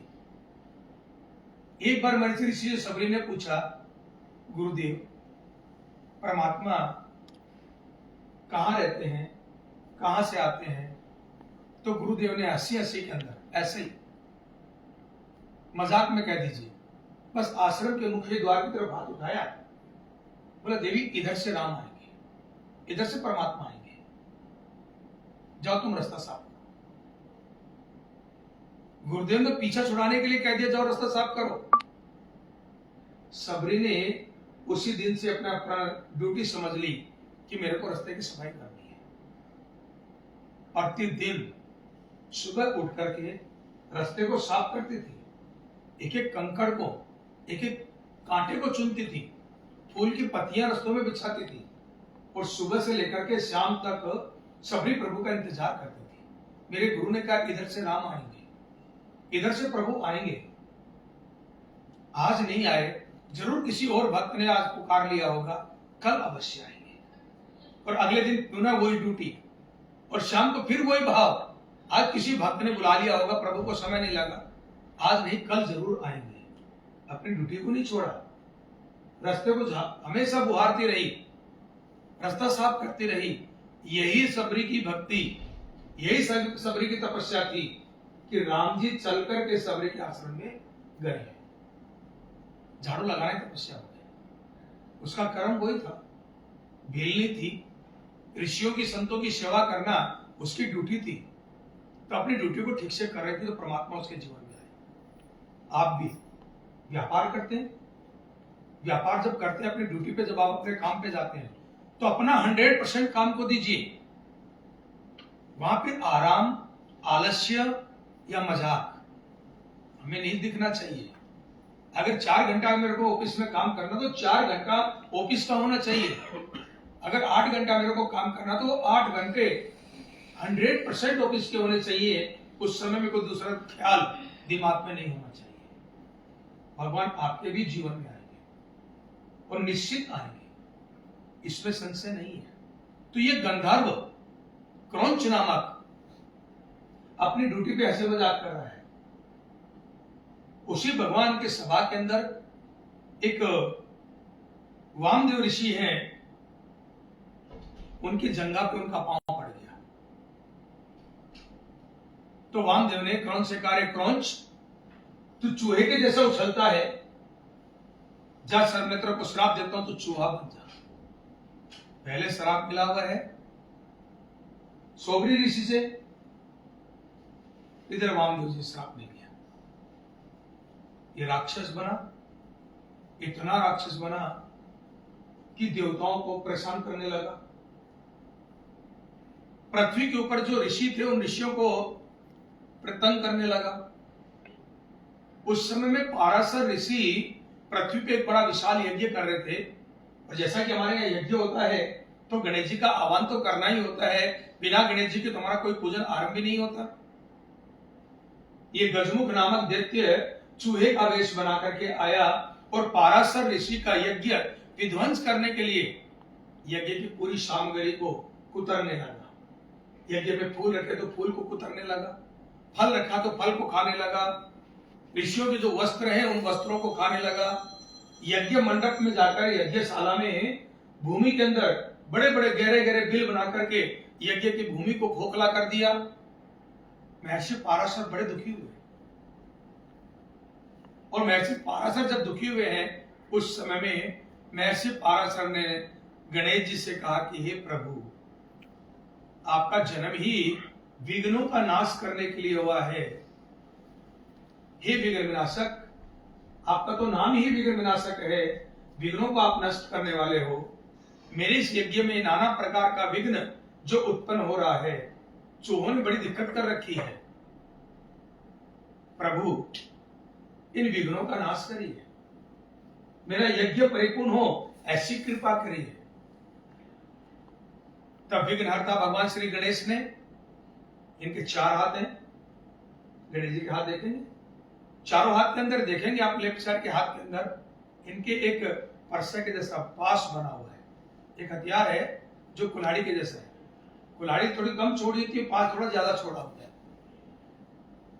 गणेश जी के हाथ का अगर 4 हाथ आपको दिखाई दे रहे हो, तो उसमें एक हाथ में आपको पास दिखाई देगा। तो भगवान गणेश ने अपने पास को गजमुख के पीछे फेंका। गजमुख चूहा बनकर के भूमि में बिल करने लगा उस पास से बचने के लिए, और भूमि के ऊपर से जो छेद करते हुए नीचे पाताल लोक में चला गया, ताकि गणेश जी के पास से मैं बचूं। अंदर अंदर बिल खोदकर पाताल लोक में चले गए, लेकिन ये पास उस गजमुख नामक चूहे का, उस राक्षस का पीछा करते करते पाताल लोक में भी चले गया, और पास अपने बंधन में बांध करके गणेश जी के आदेश से पृथ्वी लोक पे ला करके गणेश जी के चरणार विंद में इस मूषक रूपी गजमुख दैत्य को, जिन्हें चूहे का वेश बना रखा है, गणेश जी के श्री चरणों में लाकर के पटक दिया। गजमुख उस समय गणेश जी की प्रार्थना करने लगा, कहा कि प्रभु, मैं स्वभाव से अथवा जन्म से मैं राक्षस नहीं हूं। जब सौबरी ऋषि ने उनकी पत्नी के अपमान करने पर इस क्रौंच गंधर्व को दैत्य बनने का और चूहे बनने का श्राप दिया, उस समय में ये सौबरी ऋषि के चरणों में गिरा, कर महाराज मेरे से बड़ी गलती हो गई, मैं कामांध हो गया, कामना के अंदर मैं बह गया, अब मेरे को अकल आ गई है, अब मैं गलती अपने जीवन में दोबारा नहीं करूंगा, कभी किसी स्त्री को मैं छेड़ूंगा नहीं, आप मेरे को श्राप से मुक्त करिए। तो हमारे बाबा तुलसीदास जी मानस में लिखते हैं, संत हृदय नवनीत समाना। संतों का हृदय जो होता है ना, वो मक्खन के जैसा होता है। मक्खन आप अपनी हथेली में रखिए, तो आपका जो बॉडी का टेम्परेचर है ना, उससे मक्खन पिघलने लगता है, वो जल्दी मक्खन पिघल जाता है, बड़ा नाजुक होता है मक्खन। ऐसे ही संतों का हृदय बड़ा कोमल होता है। पत्नी को छेड़ा तो क्रोध आया, क्रोध के वशीभूत श्राप दे दिया कि जाओ मूषक बन जाओ, राक्षस बन जाओ। लेकिन जब विनती की क्रौंच गंधर्व ने कि प्रभु गलती हो गई, क्षमा कर दो, आगे से मैं कभी इस गलती को नहीं करूंगा, तो ऋषि ने कहा कि जो मेरा श्राप मैंने दिया, उस श्राप को तो मैं वापस नहीं ले सकता, लेकिन मैं तुम्हें ये वरदान देता हूं कि ये चूहा रूप जब तुम बनोगे, तो तुम्हें जो गणों के देवता हैं, जो गणों के ईश हैं, गणेश, गणों के जो ईश हैं, उनकी सेवा करने का अवसर तुम्हें प्राप्त होगा जीवन में। तुम उनके अनन्य भक्त बनोगे, अनन्य उनके सेवक बनोगे। गणेश के गणों के अंदर तुम सर्वप्रोय रहोगे, सबसे ऊपर रहोगे। आज वही गजमुख चूहे के वेश में गणेश जी के सामने है और प्रार्थना करा, प्रभु मेरे को क्षमा करो, अब मैं कभी किसी देवताओं को, किसी संत को अब मैं नहीं सताऊंगा। तब गणेश जी कितने दयालु हैं, भगवान विघ्न विनाशक कितने कृपालु हैं कि उस दुष्ट राक्षस को उस गजमुख को जो मूषक रूप में है अपना गण बना लिया, अपना प्रिय सेवक बना लिया। गणेश जी को लड्डू का भोग बड़ा प्रिय है। कभी हाथी लड्डू खाते हुए देखे हो? हाथी को कभी लड्डू खाते हुए देखे हो? लेकिन गणेश जी के विषय में कहते हैं मोदकम प्रियम, इनको मोदक बड़ा प्रिय है, लड्डू बहुत ज्यादा प्रिय है। लड्डू प्रिय भोजन मूषक का है। तो मेरे सेवक को ये चीज पसंद है, मेरे दास को ये चीज पसंद है, तो गणेश जी उसको अपना रहे हैं। गणपति मोदकम प्रियम, इनको मोदक बड़ा प्रिय है अपने सेवक के लिए। इस भोग को गणेश जी ने स्वीकार करना आरंभ किया और गणेश जी का प्रिय वस्तु बन गई होगा। कितने दयालु, कितने कृपालु हमारे गणेश जी महाराज हैं। इनकी कृपा वो जल्दी प्रसन्न होने वाले हैं। महादेव के पुत्र है ना, तो जितनी जल्दी महादेव प्रसन्न होते हैं, इन दोनों का ही राज चलता है। ये दोनों जैसा चाहते हैं कलयुग के अंदर वैसा ही होता है। ये कलयुग के प्रधान देवता है, तो सदैव हमें इनका पूजन करना ही चाहिए। माँ भगवती दुर्गा देवी का और भगवान गणेश का। कलयुग के अंदर ये दो देवता ही फल को प्रदान करने वाले हैं। ऐसा नहीं मैं कह रहा कि अन्य देवता फल नहीं देते। राम जी की पूजन करो, कृष्ण की पूजन करो, हनुमान का पूजन करो, सभी देवता फल देंगे। लेकिन जल्दी प्रसन्न होकर के असाध्य से असाध्य वस्तु, ऐसी कोई चीज, ऐसी कोई कामना जो बड़ी मुश्किल से परिपूर्ण हो सकती है, उसको भी कलयुग के अंदर भगवान गणेश और मां भगवती दुर्गा देवी जल्दी परिपूर्ण करती है। अब आता है कि गणेश जी का हम लोग एक नाम है एकदंत। भगवान विघ्न विनाशक को हम एकदंत भी कहते हैं। तो इनका ये नाम एकदंत कैसे पड़ा? इसमें 4 कथाएं हैं भगवान का एकदंत नाम पढ़ने में। पहली कथा, ये जो अभी मैंने आपको गजमुख की कथा सुनाई, इस गजमुख नामक दैत्य के ऊपर अपने दांत से गणेश जी ने प्रहार किया है, दांत तोड़ करके। तो यहां एकदंत बने। दूसरी कथा के रूप में गणेश जी की भक्ति आती है। गणेश जी की मातृ पितृ भक्ति, ये हमें समझना चाहिए। गणेश जी के पूजन से एक फल और हमें प्राप्त होता है। जब देवताओं ने, महादेव ने गणेश जी के सर धड़ के ऊपर हाथी का मस्तक लगाया, गणेश जी को पुनः जीवन दान मिल गया। गजानन इनका नाम बन गया। अब तक नामकरण संस्कार हुआ नहीं था। मां पार्वती ने इनको कोई नाम नहीं दिया था। बच्चा बस जन्म लिया कहूं या प्रकट कहूं, या देवी पार्वती ने पुतले के अंदर प्राण प्रतिष्ठा की ये कहूं, तो प्राण प्रतिष्ठा भी मैं जन्म ही मानता हूं। तो जैसे उन्होंने जन्म लिया तैसे डंडा हाथ में दे दिया और जा गेट पे खड़ा हो जा। मां ने कोई नाम नहीं दिया गणेश जी को। गणेश जी का पहला नाम गजानन पड़ा। सबसे पहला नाम है गणेश जी का गजानन। हाथी का सर, नन बोलते हैं सर को। हाथी का सर इनके सर के ऊपर लगाया गया, धड़ के ऊपर, तो इनका नाम पड़ा गजानन। इनका दूसरा नाम बना गणेश। महादेव ने उस समय वरदान दिया अपने पुत्र गणेश को, गजानन को, कि मेरे जितने गण हैं, नंदी, भृंगी, श्रृंगी, इन सभी गणों के तुम देवता होंगे। इसलिए इनका नाम पड़ा गणेश, गणों के ईश, गणों के देवता। तो इनका दूसरा नाम पड़ा गणेश। गणेश के बाद में इसका इनका तीसरा नाम और आता है गणनायक। ये गणों के नायक हैं। जो शिव जी की सेना है, जिसके अंदर बड़े बड़े विशाल राक्षस, चंड मुंड, प्रेत, पिशाच, डाकिनी, शाकिनी, ये शिव जी के गण हैं, शिव जी की सेना है। उन सेना के सेनापति यदि कोई है तो गणेश जी महाराज है। इसलिए इनका एक नाम पड़ा गणनायक, गणों के नायक हैं, उनके सेनापति हैं, तो गणनायक नाम है। उस समय में देवी पार्वती के क्रोध को शांत करने के लिए सभी देवताओं ने इस गणेश को, गजानन को, गणनायक को एक वरदान दे दिया कि आप अग्र पूज्य होंगे।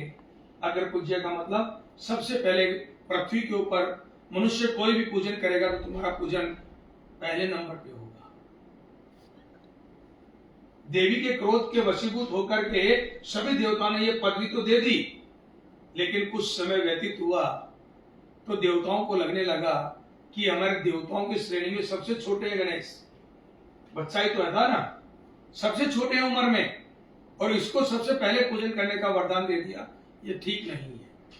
सबसे पहले यदि किसी का पूजन होना चाहिए तो नारायण का पूजन होना चाहिए। नारायण सबसे बड़े हैं, जिन्होंने पूरी सृष्टि की रचना की है, पूरी सृष्टि को जिन्होंने बनाया है वो नारायण है, तो इनका पूजन पहले नंबर पे होना चाहिए। सभी देवता आपस में एक दूसरे से वार्तालाप करते हैं। ये बात देवादिदेव महादेव के कानों में भी पहुंचती है। महादेव को लगा कि सभी देवताओं के मन में कोई प्रश्न है तो उसका हल करना चाहिए। ये शिकायत किसी के मन में नहीं रहनी चाहिए कि मेरा बेटा होने के कारण इसकी पूजा पहले हो, ऐसा नहीं होना चाहिए। तो सभी देवताओं को महादेव ने कैलाश पर्वत पे एकत्रित किया। सब देवता कैलाश पर्वत पे आए हैं और कैलाश पर्वत पर एकत्रित हुए तो महादेव ने कहा कि आप लोगों को लगता है कि गणेश मेरा बेटा है, मेरा पुत्र है, इसलिए इसकी पूजा एक नंबर पे होती है। तो अब एक प्रतियोगिता करते हैं। उस प्रतियोगिता के अंदर जो जीतेगा, जो कोई भगवान उसमें जीतेगा, उसी की पूजा नंबर 1 पे होगी। प्रथम पूज्य, अग्र पूज्य, उसको किया जाएगा। तो महाराज क्या करना होगा इसके लिए? सभी देवताओं ने महादेव से हाथ जोड़ के पूछा। तो महादेव ने कहा कि आप सब लोग जाइए और पूरे ब्रह्मांड की परिक्रमा करके आइए, पूरे ब्रह्मांड का एक फेरा डाल करके आइए। सबसे पहले जो फेरा डाल करके आएगा, सबसे पहले जो परिक्रमा करके आएगा, वो अग्र पूज्य होगा, वो सबसे बड़ा होगा, उसकी पूजा नंबर 1 पे होगी। सभी देवता अपने अपने वाहन पे बैठे। भगवान नारायण गरुड़ के ऊपर बैठे हैं, भगवान कार्तिकेय मोर पे बैठे हुए हैं, इंद्र ऐरावत हाथी के ऊपर विराजित हुए हैं, ब्रह्मा जी अपने हंस के ऊपर बैठे हुए हैं। सभी देवता अपने अपने वाहन पे, अपने अपने गाड़ी में कह दूं, बैठे और रेस लगाने के लिए तैयार, और सब दौड़ने लगे। कार्तिकेय मोर पे बैठ के जा रहे हैं। कार्तिकेय का छोटा भाई है गणेश। कार्तिकेय मन में बार बार विचार आ रहा है, मेरा भाई गणेश बहुत मोटा है, बड़ा भारी विशाल उसका शरीर है, और उसका वाहन मूषक है। अब चूहा के ऊपर हाथी बैठेगा तो चूहा कितने तेज दौड़ेगा? धीरे धीरे बेचारा चल पावे, यही बहुत बड़ी बात है। दौड़ना तो बहुत दूर की बात, चल पड़े 4 कदम आगे बढ़ जाए वो भी बहुत बड़ी बात है। तो कहीं मेरा छोटा भाई गणेश मार्ग में खो ना जाए। तो कार्तिक जी रुक जाते हैं और रुक करके गणेश का इंतजार करते हैं। इधर कैलाश पर्वत के ऊपर गणेश जी महाराज विचार करते हैं कि मेरा वाहन तो मूषक है, ये मेरा वजन उठा करके कितनी दूर चल पाएगा? मैं ये परिक्रमा पूरी नहीं कर सकता इस वाहन के ऊपर बैठ करके, तो प्रयत्न ही क्यों करूं? जो कार्य मेरे से होगा ही नहीं, उसके लिए प्रयत्न क्यों करूं? बैठे बैठे मन में विचार कर लिए, नहीं जाना, लेकिन ब्रह्मांड की प्रदक्षिणा पहले करनी है तो अपनी बुद्धि का इस्तेमाल कीजिए। बुद्धि के दाता है ना, वो दाता कौन होता है? जिसके पास कुछ होता वही तो देगा। अगर मैं आपसे कहूं कि आप मेरे को कोई अच्छा वरदान दे दो, तो क्या आप दे पाओगे? उतना तपोबल आपके पास में नहीं है। लेकिन यही बात किसी ब्राह्मण से आप कहो कि पंडित जी महाराज हमें आशीर्वाद दो, तो पंडित जी तत्काल आप लोगों को आशीर्वाद देते हैं। क्यों? क्योंकि हम ब्राह्मणों के पास में थोड़ा बहुत तपोबल आप लोगों से ज्यादा है। हम अपने लिए भी और अपने यजमान के लिए भी, आप लोगों के घरों में आकर के भी हमारी ड्यूटी प्रभु के पूजन की रहती है। दक्षिणा लेने के बाद भी आपके पास पूजन का फल 80% जाता है, 20% हमें मिलता है, 20% हमारी मेहनत हमें मिलेगी, उस पूजा का फल 20% हमें मिलेगा। तो धीरे धीरे हमारे पास ये खजाना ज्यादा बड़ा बन जाता है। कहने का तात्पर्य यह है कि आप कोई भी व्यक्ति किसी भी व्यक्ति को वही चीज दे सकता है जो उसके पास होती है। जो वस्तु हमारे पास नहीं, हम किसी को दे नहीं सकते। सुखी व्यक्ति के पास जाओगे तो आपको सुख देगा, और दुखी व्यक्ति के पास जाओगे तो आपको दुख देगा। किसी पॉजिटिव सोच वाले व्यक्ति के पास जाओगे तो आपको पॉजिटिव सोच देगा, और किसी नेगेटिव सोच वाले के साथ बैठोगे वो आपको और आपकी सोच को नेगेटिव कर देगा। डरपोक के साथ जाओगे तो आपको डरपोक बना देगा, और किसी वीर के साथ जब आप बैठोगे तो आपके मन की कायरता को समाप्त कर देगा। किसी कामयाब व्यक्ति के साथ आप जाओगे तो आपको कामयाबी के मार्ग पे ले जाएगा, और किसी असफल व्यक्ति के संग करोगे तो आपको असफलता में लेकर के जाएगा। जिसके पास जो होता है वही तो प्रदान करता है। गणेश जी के पास बुद्धि का भंडार है,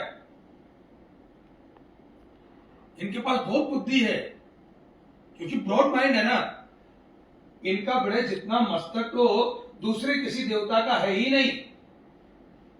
इनका स्वरूप को देखिए ना, जितना बड़ा माथा इनका है इतना बड़ा माथा किसी देवता का नहीं है। रावण के 10 शीश थे, लेकिन उन 10 सिरों को भी जोड़ देवे ना बुद्धि के रूप में, तब भी हाथी का माइंड बड़ा होता है, उसका मस्तक बड़ा रह जाता है। क्योंकि हमारा सूक्ष्म जो चित्त है वो छोटा है। इस यहाँ पे जो चिप लगी हुई ना, परमात्मा ने जो चिप लगा के भेजी है वो चिप बहुत छोटी माइक्रो चिप है। वो 10 चिप मिलकर के भी हाथी के चिप के बराबर नहीं बन सकती। ब्रॉड माइंड है, बुद्धि के दाता है, तो अपनी बुद्धि का इस्तेमाल किया। शास्त्रों को बुद्धि में कंकोलने लगे तो क्या पाया? वेद में लिखा है पिता आकाश होते हैं और माता पृथ्वी होती है। पिता आकाश होते हैं और माता पृथ्वी होती है।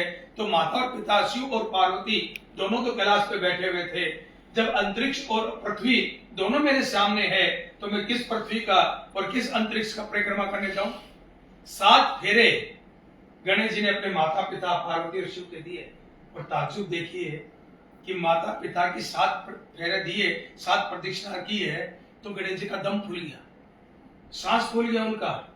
लंबी लंबी श्वास लेने लगे, बैठ गए एक साइड में, लंबी लंबी श्वास ले रहे हैं।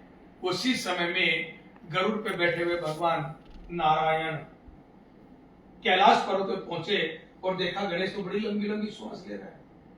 इसका मतलब गणेश तो मेरे से भी तेज दौड़ करके आया है, लेकिन मार्ग में गणेश ने मेरे को कहां ओवरटेक किया नारायण के समझ में नहीं आ रहा। कब ओवरटेक करके मेरे से आगे निकल गया मैं देख भी नहीं पाया। चुप होकर नारायण बैठ गए। थोड़ी देर व्यतीत हुई कि हंस के ऊपर सवार होकर के भगवान ब्रह्मा कैलाश पर्वत पर पहुंचे हैं। और ब्रह्मा जी जब आए हैं तो देखा कि वहां पे नारायण बैठे हुए हैं, वहां पर गणेश जी बैठे हुए हैं। उनको देख करके ब्रह्मा जी बगल में बैठ गए। चौथे नंबर पर स्वयं देवराज इंद्र कैलाश पर्वत पर पहुंचे। और फिर 5वें 6ठे नंबर पे अलग अलग देवता धीरे धीरे धीरे धीरे एक एक करके सब कैलाश पे पहुंच गए। लेकिन कार्तिक जी अभी नहीं पहुंचे। कार्तिक जी नहीं पहुंचे, बार बार रामार्ग में रुक रहे हैं। मेरा भाई गणेश पीछे रह गया, कहीं मार्ग में गुम ना हो जाए, वो अभी छोटा है, वो अभी बच्चा है, ये सोच करके बार बार रुकते हैं। और आगे आगे जब देवताओं के दौड़ते हुए देखते हैं तो लगता कि मैं पीछे रह गया, तो पुनः दौड़ आरंभ करते हैं, फिर दौड़ते हैं। फिर छोटे भाई का ख्याल आ जाता है तो फिर रुक जाते हैं। तो कार्तिक जी अभी मार्ग में ही है, कैलाश पे पहुंचे नहीं। सारे देवता पहुंच गए, सब देवता आपस में वार्तालाप करने लगे। और जैसे जैसे वार्तालाप हुई, देवताओं के बोली के शब्द महादेव के कानों में गए, तो जो महादेव ध्यान लगा के बैठे थे, आपने नेत्र खोले और नेत्र खोल के सभी देवताओं को देखा। तो महादेव ने कहा, मैं नहीं देख पाया कि पहले नंबर पे कौन आया है। आप सभी देवता आपस में मिलकर के निर्णय करिए कि पहले कौन आया। तब देवताओं के राजा इंद्र खड़े हुए और इंद्र ने खड़े होकर के कहा कि हे महादेव, मैं चौथे नंबर पे आया था। जब मैं कैलाश पे पहुंचा तो मेरे से पहले ब्रह्मा जी, विष्णु जी और गणेश जी, ये तीन पहुंचे हुए थे। इन तीनों में पहले नंबर पे कौन आया मैं नहीं जानता। इतना कहकर के देवराज इंद्र अपने आसन पे बैठ गए। तो ब्रह्मा जी खड़े हुए और कहने लगे, हे महादेव, मैं तीसरे नंबर पे आया।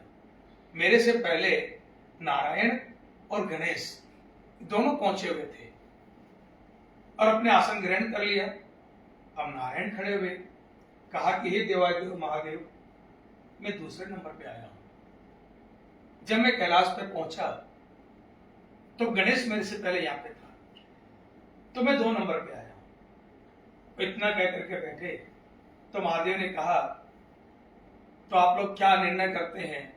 तो ब्रह्मा जी ने कहा, बोले प्रभु, इसमें निर्णय क्या करना रह गया, निर्णय तो हो गया।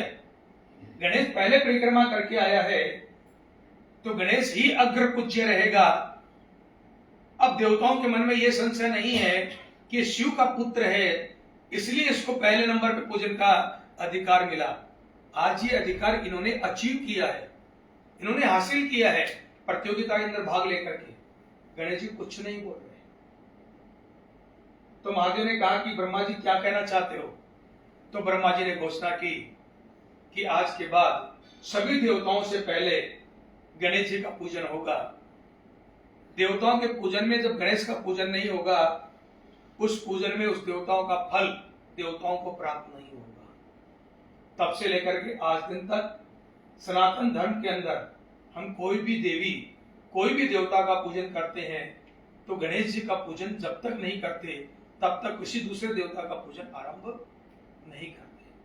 प्रत्येक पूजन के अंदर गणेश गौरी पूजन सर्वप्रथम किया जाता है। जैसे ही ब्रह्मा जी ने घोषणा की है ना, तैसे ही गणेश जी अब तक मौन बैठे हुए थे, अब तक इन्होंने कुछ नहीं बोला। जैसे उनको ये शील्ड मिल गई, ये मेडल मिल गया, प्रथम पूजा का गोल्ड मेडल उनको मिला है। मेडल मिलने के बाद कहते हैं, मैं तो यहां से गया ही नहीं, मैं तो कैलाश से गया ही नहीं। तो विष्णु जी ने पूछा, अब तक मौन क्यों रहे? और दूसरा, जब मैं आया तो आप कहीं गए नहीं, तो आपकी सांसें इतनी तेज क्यों चल रही थी? लग तो रहा था बहुत दौड़ करके आए हैं। तब गणेश जी ने ब्रह्मा जी का मुख किया और ब्रह्मा जी ने कहा कि हे ब्रह्मदेव, वेद तो आपके मुखारविंद से प्रकट हुए हैं। बोला, हाँ, वेद मेरे मुख से निकले हैं। बोले, वेद के अंदर पिता को आकाश और माता को पृथ्वी बताया आपने। ब्रह्मा जी ने कहा, हाँ, पिता जो है वो अंतरिक्ष है और माता पृथ्वी होती है। क्यों ये उपाधि क्यों प्राप्त है, ये भी मैं आपको बताऊं। मां को पृथ्वी क्यों माना गया और पिता को आकाश क्यों माना गया? पृथ्वी में बड़ी सहन शक्ति होती है। पृथ्वी में इतनी सहन शक्ति है कि कभी भी कितना बड़ा खड्डा पृथ्वी पे खोद करके छोड़ दो, देवी पृथ्वी उसको एक्सेप्ट कर लेती है, स्वीकार कर लेती है और धीरे धीरे वो खड्डा अपने आप भर जाता है। भरने की जरूरत नहीं है, एक समय के बाद में वो गड्ढा अपने आप भर जाता है। बच्चा माता को कितना भी कुछ बोल देवे, कितना भी अपमान कर दे वो बच्चा अपनी मां का, माता उस खड्डे को सहन कर लेती है और बच्चे को माफ कर देती है। मां की सहन शक्ति बहुत बड़ी है। खुद गीले में सोकर के बच्चे को सूखे में सुलाती है और गीले में सोते हुए कभी मां को ये नहीं लगता कि मैं गीले बिस्तर में सो रही हूं, कभी नहीं लगता। वो मां की सहन शक्ति है। जब तक बच्चा होता नहीं और बच्चा होने के बाद बच्चे के मंगल के लिए बच्चा स्वस्थ रहे, बच्चे के जीवन में कोई संकट ना आ जाए। कितने व्रत, कितनी पूजा, कितने पाठ माता करती है, कितना कुछ सहन नहीं करती अपने बच्चे के लिए, भूखे रहती है। आज तो एलोपैथी का इलाज बड़ा फैला हुआ है, लेकिन हमारे प्राचीन समय में एलोपैथी थी नहीं, आयुर्वेद के अलावा कोई दूसरा उपचार नहीं था। और आयुर्वेद के अंदर अधिकतर दवाइयां काढ़े के रूप में दी जाती है, और ये काढ़े बड़े कड़वे होते हैं। बच्चा जब बीमार होता था ना, तो बच्चे को कड़वा काढ़ा नहीं दे सकते, तो माता स्वयं उस काढ़े को पीती थी। स्वयं तो स्वस्थ है ना, बीमार नहीं है, फिर भी दवा खा रही है, ताकि दूध के माध्यम से बच्चों को दवा मिलता है। इतनी सहन शक्ति एक पृथ्वी के अंदर ही हो सकती है और किसी और में नहीं। इसलिए माता को पृथ्वी की संज्ञा प्राप्त है, इसलिए हम पृथ्वी को माता कहते हैं। और पिता आकाश है, अंतरिक्ष है। तो आप कभी आकाश की तरफ आंख उठा के आप देखेंगे तो आप क्या पाएंगे? ये जो नीला आकाश है, इसका रंग नीला है। नीला क्यों है? नीले का अर्थ होता है सर्वव्यापी, जो हर जगह है। और इसको जब देखेंगे तो उल्टे कटोरे के जैसा ये आपको फील होगा। कभी छत पे खड़े होकर आकाश की तरफ आंखें उठाइए तो चारों तरफ से आप देखेंगे गोलाई में ये नीचे झुका हुआ मिलेगा आपको आकाश, मान लो पृथ्वी से टच हो रहा है, छाते के जैसा, एक छत्र के जैसा आकाश आपको प्रतीत होता है। जब एक छाता आपके हाथ में होता है ना, तो कितनी तेज घनघोर बारिश हो रही हो, कितनी कड़क धूप पड़ रही हो, एक छतरी का सहारा लेकर के आप तपती धूप में निकल पड़ते हो, आप एकदम घनघोर बारिश में निकल पड़ते हो। यदि कोई आपसे प्रश्न करे कि छाता आपको धूप से बचाता है, क्या वो छाता आपको बारिश से बचाता है? तो जवाब होता है नहीं, नहीं बचाता। खाली आपके कंधे तक का जो शरीर है ना, इतना धूप से इतना ही बचता है। बाकी के आपके नीचे के शरीर पर धूप लगती रहती है। बारिश में आप निकलेंगे तो इतना शरीर तो आपको भीगने से बच जाएगा, लेकिन इसके नीचे का बॉडी आपकी बारिश में आपकी भीगती है। ना हो तो कभी छाता लेके निकलो तो इसको गौर करके देखना, जो मैं कह रहा हूं आपको एकदम यथार्थ मिलेगा। लेकिन वो छाता हाथ में आने मात्र से हमारे अंदर एक मनोबल, एक आत्मबल बढ़ जाता है और हम तपती धूप में निकल पड़ते हैं। यही हमारे पिता है। पिता का हाथ जब कंधे पे होता है, पिता का हाथ जब पीठ के ऊपर होता है, तो एक बच्चा कुछ भी करने के लिए सामर्थ्यवान होता है। उसको डर नहीं लगता, उसको चिंता नहीं होती नफा होगा या नुकसान होगा, क्योंकि उसके मन में एक आत्मबल है। अगर कुछ गड़बड़ हो गई तो पापा संभाल लेंगे। बस इसीलिए पिता को अंतरिक्ष कहा गया है। पिता के छांव में बच्चा कुछ भी कर सकता है, वो मनोबल प्राप्त हो जाता है उसको, जो मनोबल आपको धूप में और बारिश में छात्र को लेकर के प्राप्त होता है। इसलिए पिता को छत्र कहा गया, अंतरिक्ष कहा गया है।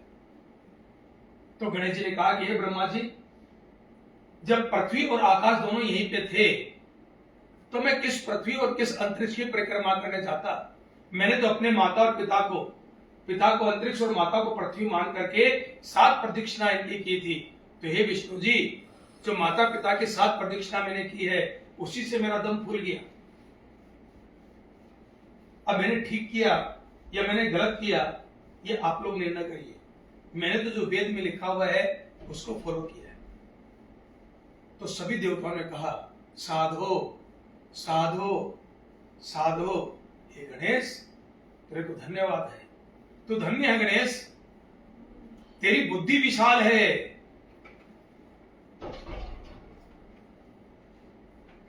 त्वं ब्रह्मा त्वं विष्णु त्वं रुद्र त्वं इंद्र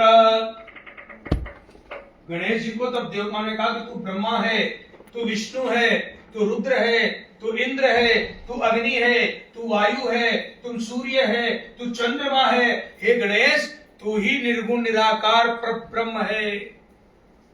सभी देवताओं ने परब्रह्म का स्थान गणेश जी को दिया। गणेश अथर्वशीर्ष का हम जब पाठ करते हैं तो ये जो शब्द अभी मैंने बोले ये उसके अंदर एकदम प्रत्यक्ष होते आते हैं। त्वं ब्रह्मास्त्वं विष्णुस्त्वं रुद्रस्त्वं इंद्रस्त्वं अग्नि त्वं वायु त्वं सूर्यस्त्वं चंद्रमा त्वं ब्रह्म भूर्भुवस्वरो मा। गणेश जी को सारा पद प्राप्त हुआ। इसका अर्थ क्या होता है? जो माता पिता को रिस्पेक्ट करने वाला होता है, जो अपने जीवन में माता और पिता को सबसे बड़ा मानता है, जो अपने जीवन में माता पिता से ऊपर किसी को दूसरा स्थान नहीं प्राप्त कराता, वही गणेश होता है, वही कुशाग्र बुद्धि वाला बनता है, वही ब्रह्मा, वही विष्णु, वही रुद्र के समान गिना जाता है। इस गणेश पूजन करते हुए ये दिव्य वरदान हमें गणेश जी से मांगना चाहिए। गणेश जी के जीवन चरित्र को सुनते हुए ये गुण हमें अपने जीवन में धारण करना चाहिए। नास्ति मातृ शमो देव। गणेश जी ने तो जन्म लेते ही इस बात को स्थापित किया है, नास्ति मातृ शमो देव। मां के समान कोई देवता नहीं। नास्ति मातृ शम गुरु, मां के समान कोई गुरु नहीं होता। नास्ति मातृ शमय नाथो, मां के समान हमारे जीवन में कोई दूसरा रक्षा करने वाला नहीं होता। सबसे बड़ी रक्षक जीवन की हमारे कोई है तो हमारे जन्म देने वाली माता होती है। नास्ति मातृ शमय। और आगे शास्त्र कहता है इह लोके परेत्र च, चाहे वो पृथ्वी लोक हो और चाहे वो स्वर्ग लोक हो, चाहे परलोक हो, 3 लोक नवखंड में गुरु से बड़ा न कोई। आज के 3 दिन पहले शिक्षक दिवस गया 5 सितंबर, है ना? और शिक्षक दिवस आता है तो हम लोग गुरु का पूजन का सुनाया करते हैं, बताते हैं। सबसे बड़ा गुरु कौन है? हम संत लोग, हम ब्राह्मण लोग अपने आप का पूजन करवाने के लिए हम लोग इन शब्दों का इस्तेमाल करते हैं। कहते हैं 3 लोक, भूलोक, भुवलोक, स्वलोक, पृथ्वीलोक, स्वर्गलोक और वैकुंठ लोक। इन तीनों लोकों में ये पृथ्वी 9 पार्ट में है, 9 खंड में बटी हुई है। 3 लोक नव खंड में गुरु से बड़ा न कोई। ये किस गुरु के लिए लिखा? तो हम लोग तो अपने लिए बोलते हैं इस बात को, तो क्षमा करें, ये हमारे हम जैसे गुरुओं के लिए नहीं लिखा गया, ये परम गुरु के लिए लिखा गया है। और परम गुरु कोई और नहीं, परम गुरु होती है हमको जन्म देने वाली हमारी माता, ये परम गुरु होती है। इनको परम गुरु क्यों कहा गया? तो आप सब देवियां जानती हैं कि जब बच्चे का जन्म होता है ना, तो माता सबसे पहला ज्ञान अपने बच्चों को देना आरंभ करती है। पहला ज्ञान बच्चे के जन्म लेते ही सबसे पहला ज्ञान माँ देती है, बच्चे को दूध पीना सिखाती है। बच्चा जब जन्म लेता है तो दूध पीना जानता नहीं, माँ उसको दूध पीना सिखाती है, कैसे दूध को खींचना है।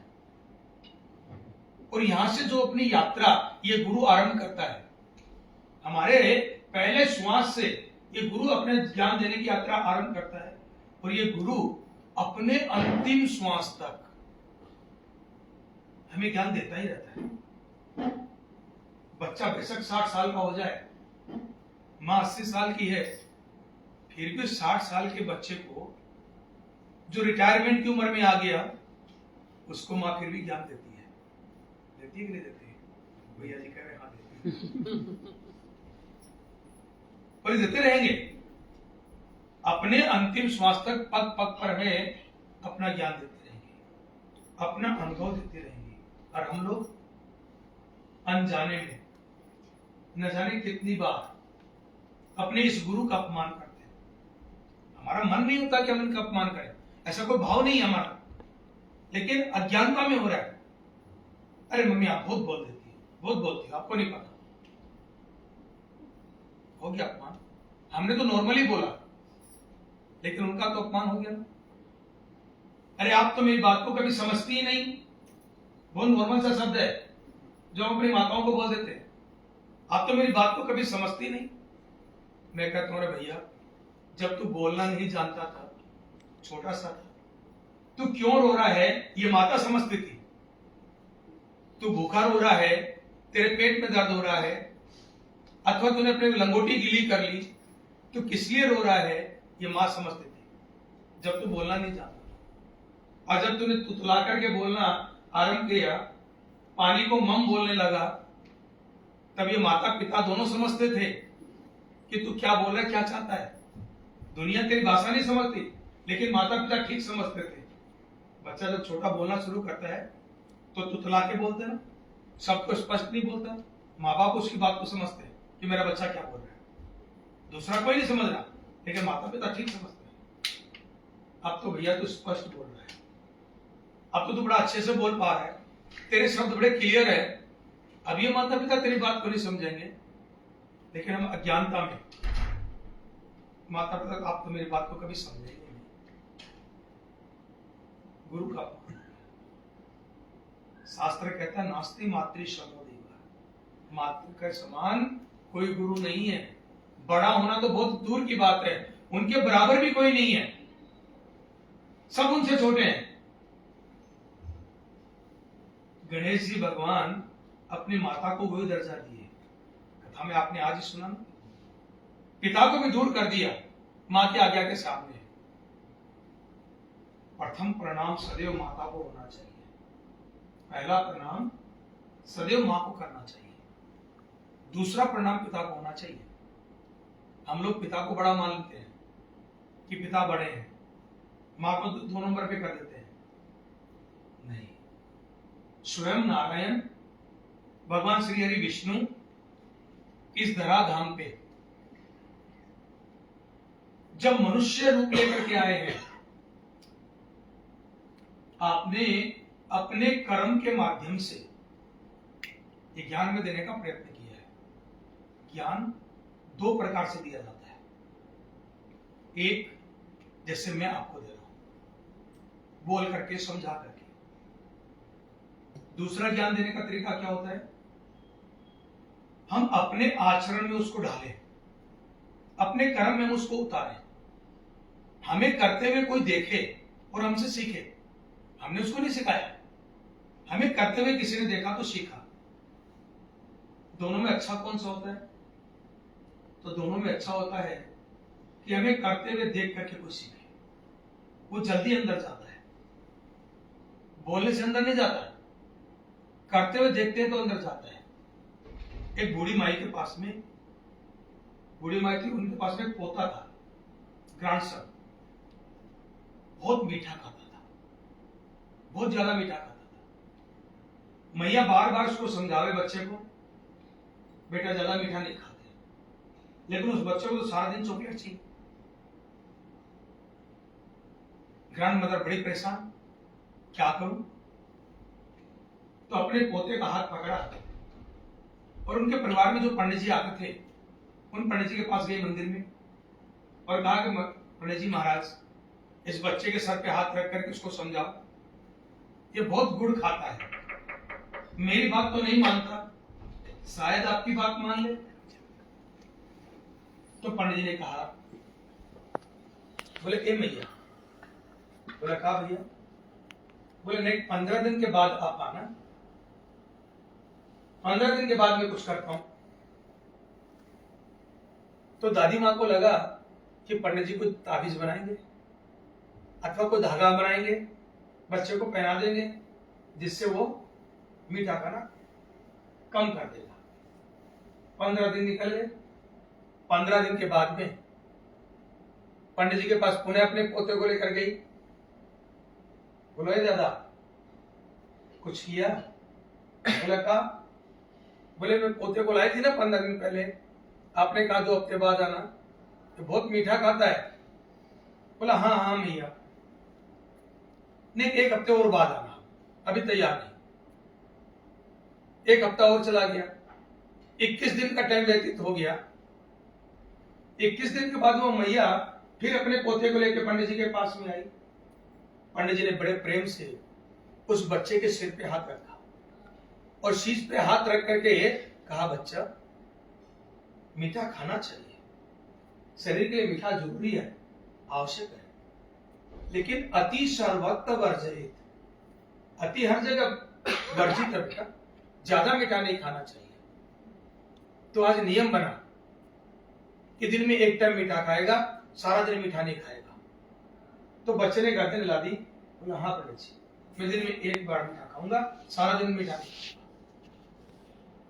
बोले मैया ले जाओ अपने बच्चे को।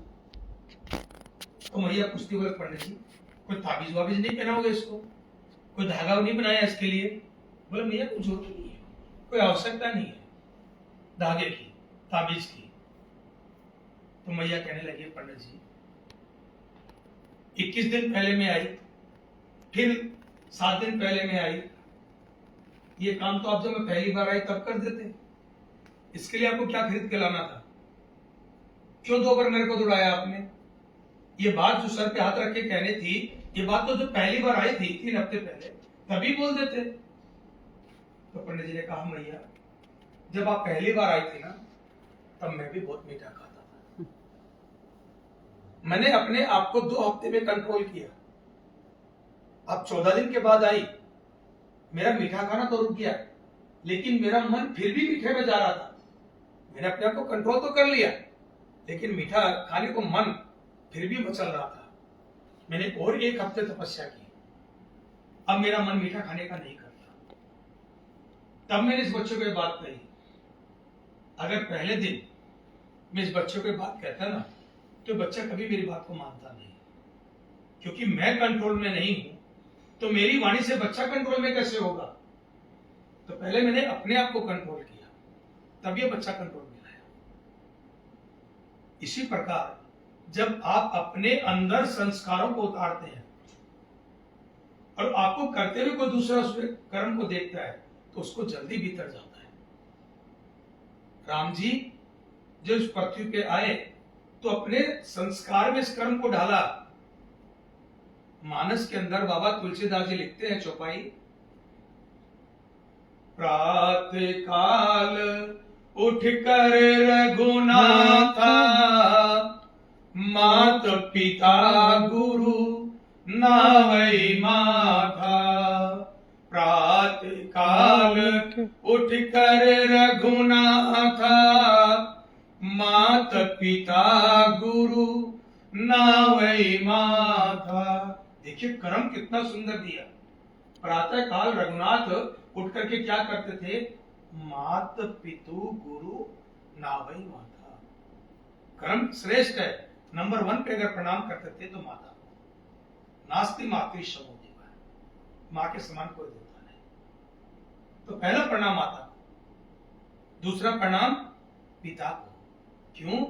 पिता धर्म, पिता स्वर्ग, पिता ही परमं तपः। पितृपदमापन्ने प्रियंते सर्वदेवताः। कितना सुंदर पिता के विषय में हमारा ग्रंथ लिखता है, पिता धर्म। अगर आपको धर्म कहीं देखना है, आपको धर्म किसी से सीखना है, तो आप अपने पिता को देखिए। पिता से बड़ा कोई धर्मात्मा नहीं होता, पिता से बड़ा कोई धर्म के मार्ग पे चलने वाला नहीं होता। धर्म का मतलब क्या होता है? धर्म का मतलब पूजा पाठ नहीं है, धर्म का मतलब दान देना नहीं है, धर्म का मतलब सत्संग करना नहीं है। धर्म का अर्थ होता है आपकी अपनी ड्यूटी। हमारा जो कर्तव्य, हमारी जो कर्म है, हमारी जो ड्यूटी है, वही हमारा धर्म है। और सरल करके समझाऊं तो एक पिता का धर्म, एक पति का धर्म, एक भाई का धर्म, एक पुत्र का धर्म, एक स्वामी का धर्म, एक सेवक का धर्म एक ही व्यक्ति के रूप बन रहे। एक व्यक्ति पिता भी है, वही पिता किसी का पति भी है, वही पति किसी का भाई भी है, वही भाई किसी का पुत्र भी है, वह पुत्र किसी फैक्ट्री का मालिक होगा। वह मालिक किसी के अंडर में काम करने वाला होगा। एक ही व्यक्ति है, अलग अलग नहीं है, लेकिन उसका धर्म अलग अलग होता जा रहा है। जैसे जैसे उसके रूप बदल रहे हैं, उसके धर्म भी बदल रहे हैं। पिता का धर्म कुछ और होता है तो पुत्र का धर्म कुछ और होता है, पति का धर्म कुछ और है तो पत्नी का धर्म कुछ और है ना। तो हमारी ड्यूटी ही हमारा धर्म है। हम लोग धर्म की जब चर्चा करते तो हमें मात्र पूजा पाठ समझ में आता है। नहीं नहीं नहीं नहीं, पूजा पाठ धर्म नहीं है, ये कर्म है। तो जो हमारे कर्म है, जो हमारी ड्यूटी है, वो इसको कहते हैं धर्म। और एक पिता से सीखिए कि वो अपनी ड्यूटी को कैसे निर्वाह करता है। सुबह से लेकर देर रात तक मेरी संतान को अच्छी शिक्षा मिले, मेरे संतान को सभी सुख मिले, मैं अपने संतान के लिए बहुत बड़ा एम्पायर खड़ा करूं, मैं अपने संतान के लिए बहुत बड़ी कोठी बनाऊं, फार्म हाउस बनाऊं, बड़ी गाड़ी उसके लिए व्यवस्थित करूं, अच्छी से अच्छी शिक्षा उसको मिले। उसके लिए एक पिता अपने आप को झोंके रहता है। भूख प्यास की अग्नि में अंदर तपता है, ना धूप देखता, ना छांव देखता, ना दिन देखता, ना रात देखता। होता नहीं? करते हैं सब पिता इस कार्य को। तो पिता से बड़ा धर्मात्मा कोई दूसरा नहीं होता। धर्म सीखना तो अपने पिता से सीखिए। हमारे जैसे ब्राह्मणों के पास आने की आवश्यकता नहीं है। आपके घर में ही आपके गुरु बैठे हुए जिनसे आप सीख सकते हैं। तो पिता धर्म, पिता स्वर्ग, स्वर्ग का सुख पिता की कमाई से पूरे होते हैं जी। जीवन में हम लोग जितना सुख भोगते हैं ना, वो माता पिता के द्वारा ही भोगते हैं। पिता की कमाई से सुख होता है, अपनी कमाई से तो आवश्यकता की पूर्ति होती है। सुख पिता के धन से है, अपनी कमाई से आवश्यकता की पूर्ति है। हम जो कमाते हैं अपनी आवश्यकता की पूर्ति करते रहते हैं, लेकिन जब हम कमाना शुरू नहीं किए थे तब तक जितनी ऐश हमने की है, जितने सुख हमने भोगे हैं, वो पिता के पैसों पे भोगे हैं। तो पिता के पैसों पे, पिता के धन पे स्वर्ग का सुख प्राप्त होता है। इसलिए पिता स्वर्ग, पिता ही परमम तप, अपनी इच्छाओं को मारता है। गर्मी का मौसम होता है, कड़क धूप में एक पिता निकला हुआ, प्यास लगी, जूस की दुकान देखता है, मन करता है मैंगो शेक पी लूं। तत्काल बच्चों का ख्याल आता है, क्यों ना कुछ आम ही घर ले चलूं, बच्चों के साथ खा लूंगा। अपनी इच्छा को मार दिया। ये तप है, इसको तप कहते हैं। खुद के जूते फटे हैं, लेकिन बच्चे के लिए अच्छे से अच्छे जूते होने चाहिए।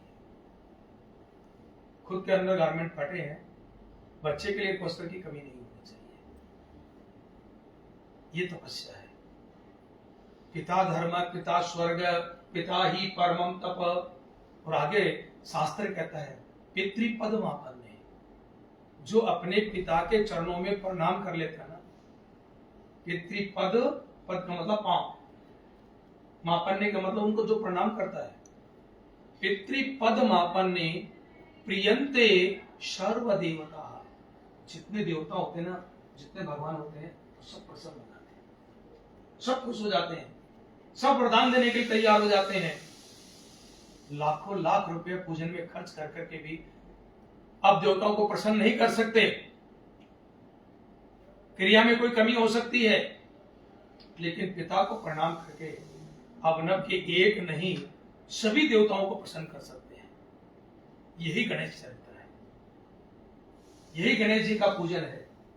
इस पूजन का फल तभी हमें प्राप्त होता है जब हम अपने जीवन में, जैसे गणेश जी ने अपने माता पिता को सर्वोपरि स्थान दिया, वो स्थान हम अपने माता पिता को प्रदान करें।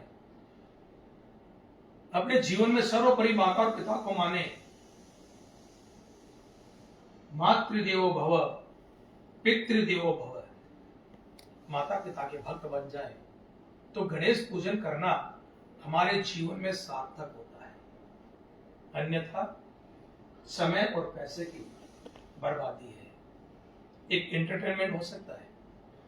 हमारे घर में 5 दिन गणेश जी रखे, 3 दिन स्थापना किए, 1 दिन किए, 7 दिन किए या 11 दिन किए, वो 11 दिन एंटरटेनमेंट हो सकता है। सब लोगों का एक मेला जुट सकता है, सब इकट्ठे हो सकते हैं, हम एक दूसरे से मिल सकते हैं, हमारे घर पार्टी हो सकती है, एक उत्सव हो सकता है। लेकिन गणेश की कृपा नहीं मिलती। गणेश की कृपा तभी प्राप्त होती है जब उनके गुणों को हम अपने जीवन में धारण करें। यही सच्ची गणेश पूजा होती है। इसी के साथ हरि अनंत, हरि कथा अनंत, भगवान अनंत है, भगवान की लीला अनंत है। गणेश जी का तो अपने आप में एक संपूर्ण पुराण है जिसको हम लोग गणेश पुराण के नाम से जानते हैं। बड़ी लीला प्रभु ने अपने जीवन काल में की है। मैंने तो मात्र इन 2 घंटाओं के अंदर आपको एक गणेश जी का जन्म मात्र समझा पाया, और गणेश जी के जीवन में जो माता पिता का एक स्थान था वो मैं आप लोगों को शायद कहूं कि ठीक से नहीं समझा पाया, वो भी समय का भाव में अपने शब्दों को समेटते हुए चला हूं। बड़े करुणामय है, बड़े दयालु है, बड़े कृपालु है कि गजमुख नामक दैत्य को भी अपना वाहन मूषक बना करके गणेश जी ने अपने चरणों में स्थान दे दिया। हम तो गजमुख के जितने बड़े पापी राक्षस नहीं है, हम तो उससे बहुत छोटे हैं, उतने बड़े पाप हमने नहीं किए जीवन में। तो गणेश जी हमें क्यों नहीं अपमानाएंगे? गणेश जी हमें अपना गण क्यों नहीं बनाएंगे? अवश्य बनाएंगे, अवश्य बनाएंगे, लेकिन आर्त भाव जैसे उस गजमुख दैत्य का था, सरेंडर का भाव, ये रख लेकर के जब आप गणेश जी के चरणों में अपना माथा टिका देंगे ना, तो गणेश जी आपको भी अपना गण बना करके अपने अंग संग आपको रखेंगे। जैसे गणेश जी अपने गण चूहे के द्वारा की हुई प्रार्थना को कभी अस्वीकार नहीं करते, तो आपकी वाणी से भी किसी के लिए परोपकार का भाव रखते हुए कोई प्रार्थना आप गणेश जी से करेंगे, गणेश जी तत्काल आपकी बात को भी सुनेंगे। किसी के लिए भी आप प्रार्थना करेंगे, गणेश जी आपको वह वरदान प्राप्त करवाएंगे, इसमें संशय नहीं है। और देखिए, अपने लिए मांगना लोभी कहलाता है। जब हम अपने लिए कुछ मांगते हैं ना, तो लालची कहलाएंगे, लोभी कहलाएंगे, लेकिन दूसरे के लिए मांगना परोपकारी कहलाता है। हम दूसरे के लिए जो मांगते हैं तो हम लोभी नहीं, हम परोपकारी बनते हैं। दूसरे का भला कर रहे हैं ना, दूसरे को उपकार कर रहे हैं, तो जीवन में परोपकारी बनिए। और परोपकारी कैसा बनिए? एक बार देवताओं में राक्षसों में युद्ध हुआ। किस लिए युद्ध हुआ? राक्षस कहते हैं हम बड़े और देवता कहते हैं हम बड़े, तो ब्रह्मा जी को बीच में आना पड़ा। ब्रह्मा जी सबके पिता हैं, ब्रह्मा जी आए तो राक्षसों ने ब्रह्मा जी का बोले पिताजी हम बड़े हैं। ब्रह्मा जी ने सोचा मन में, अगर कहूंगा राक्षसों के तुम बड़े नहीं हो, देवता बड़े हैं, तो ये तो और उत्पात मचाएंगे, उदंडी तो है ही ना, बदमाश तो है, ये लोग है ही है। और अगर कहूंगा कि देवता बड़े हैं तो भी ये उत्पात मचाएंगे, बड़ा मुश्किल है। तो ब्रह्मा जी ने कहा बोला भाई इसका फैसला आप दोनों मिलकर के करना, एक प्रतियोगिता रखता हूं, उस प्रतियोगिता में जो जीता वो बड़ा। बोले ठीक है, क्या प्रतियोगिता है? बोले अपने हाथ से आपको खीर खानी है और कंडीशन है कि आप अपना हाथ फोल्ड नहीं करेंगे। जो एल्बो फोल्ड होता है खाना खाने के लिए, तो हाथ फोल्ड नहीं करेंगे, आपका हाथ सीधा होगा, डंडी हाथ पे बांध देंगे और उससे आपको खीर खानी है। जो ज्यादा खीर खाएगा वो बड़ा। तो राक्षसों ने कहा पहले हम खाएंगे, नहीं तो देवता लोग बोलेंगे हमें देख के कॉपी कर ली है। तो बोले ठीक है, बड़े बड़े भगोने खीर के बनाए गए। अब राक्षस लोग क्या किए, ऐसे दोनों हाथ में डंडी बांध दी, ऐसा भगोना पकड़ते हैं और पकड़ के ऐसे ऊपर ले जाते हैं, ऐसे ऊपर से गिरा रहे हैं अपने मुख में। खीर खा कम रहे, नहा ज्यादा रहे हैं। भगोने से खीर गिरेगी तो फैल के गिरेगी ना, मुंह तो इतना सही है और पूरे बदन पे गिर रही है, तो खाया कम जा रहा है, नहाया ज्यादा जा रहा है। सारी खीर को बर्बाद कर दिया। हो गया तुम लोगों का? बोला हो गया। बोला देवताओं को खिलाएं? बोला। तो देवताओं के हाथ में भी डंडी बांध दी। तो देवताओं ने क्या किया, खीर का भगोना उठाया और लेंस ऐसे सब भगोनों के रख दिया। एक देवता भगोने के इस तरफ, दूसरा भगोने के इस तरफ। भगोने में से हाथ भरे तो सामने वाले देवता के मुख में ग्रास दे देवे। सामने जो बैठा है वो अपने सामने वाले को खिला देवे, तो हाथ फोल्ड नहीं हो रहा, गिर भी नहीं रहा भोजन, पेट भर उन्होंने भोजन किया। तो आप भी इस कथा को सुनते हुए सब देवता बन जाइए। मैं आपके लिए मांगू, आप मेरे लिए मांगो। मैं आपके लिए गणेश जी के लिए प्रार्थना करूं, आप गणेश जी के लिए प्रार्थना करो। हे प्रभु, मेरी बहना को सारे सुख दे दो। और बहन प्रार्थना करे, हे गणेश जी महाराज, मेरे भाई के घर में कभी रिद्धि सिद्धि की कमी ना हो, कभी उनके व्यापार में शुभ लाभ की कमी ना हो। तो बहन भाई के लिए मांगे, भाई बहन के लिए मांगे, ननद भाभी के लिए मांगे और भाभी ननद के लिए मांगे, माता पुत्र और पुत्री के लिए मांगे, पुत्र और पुत्री माता पिता के लिए मांगे, एक सहेली दूसरी सहेली के लिए मांगे। परोपकारी भी बन जाओगे, लोभी लालची नहीं कहलाओगे और भगवान सुनेगा भी जल्दी। बन जाओ आप भी चूहे गणेश जी के। गणेश जी के मूषक बन जाओगे तो गणेश तो मूषक के सुनते हैं, तो आप भी मूषक बनो। तब गजमुख देखती है, गणेश जी के पांव को स्पर्श पा करके धन्य हो गया, हम सब भी गणेश जी के वाहन बन करके धन्य हो जाएंगे। बोले गणेश जी महाराज की जय। आनंद कंद भगवान की जय।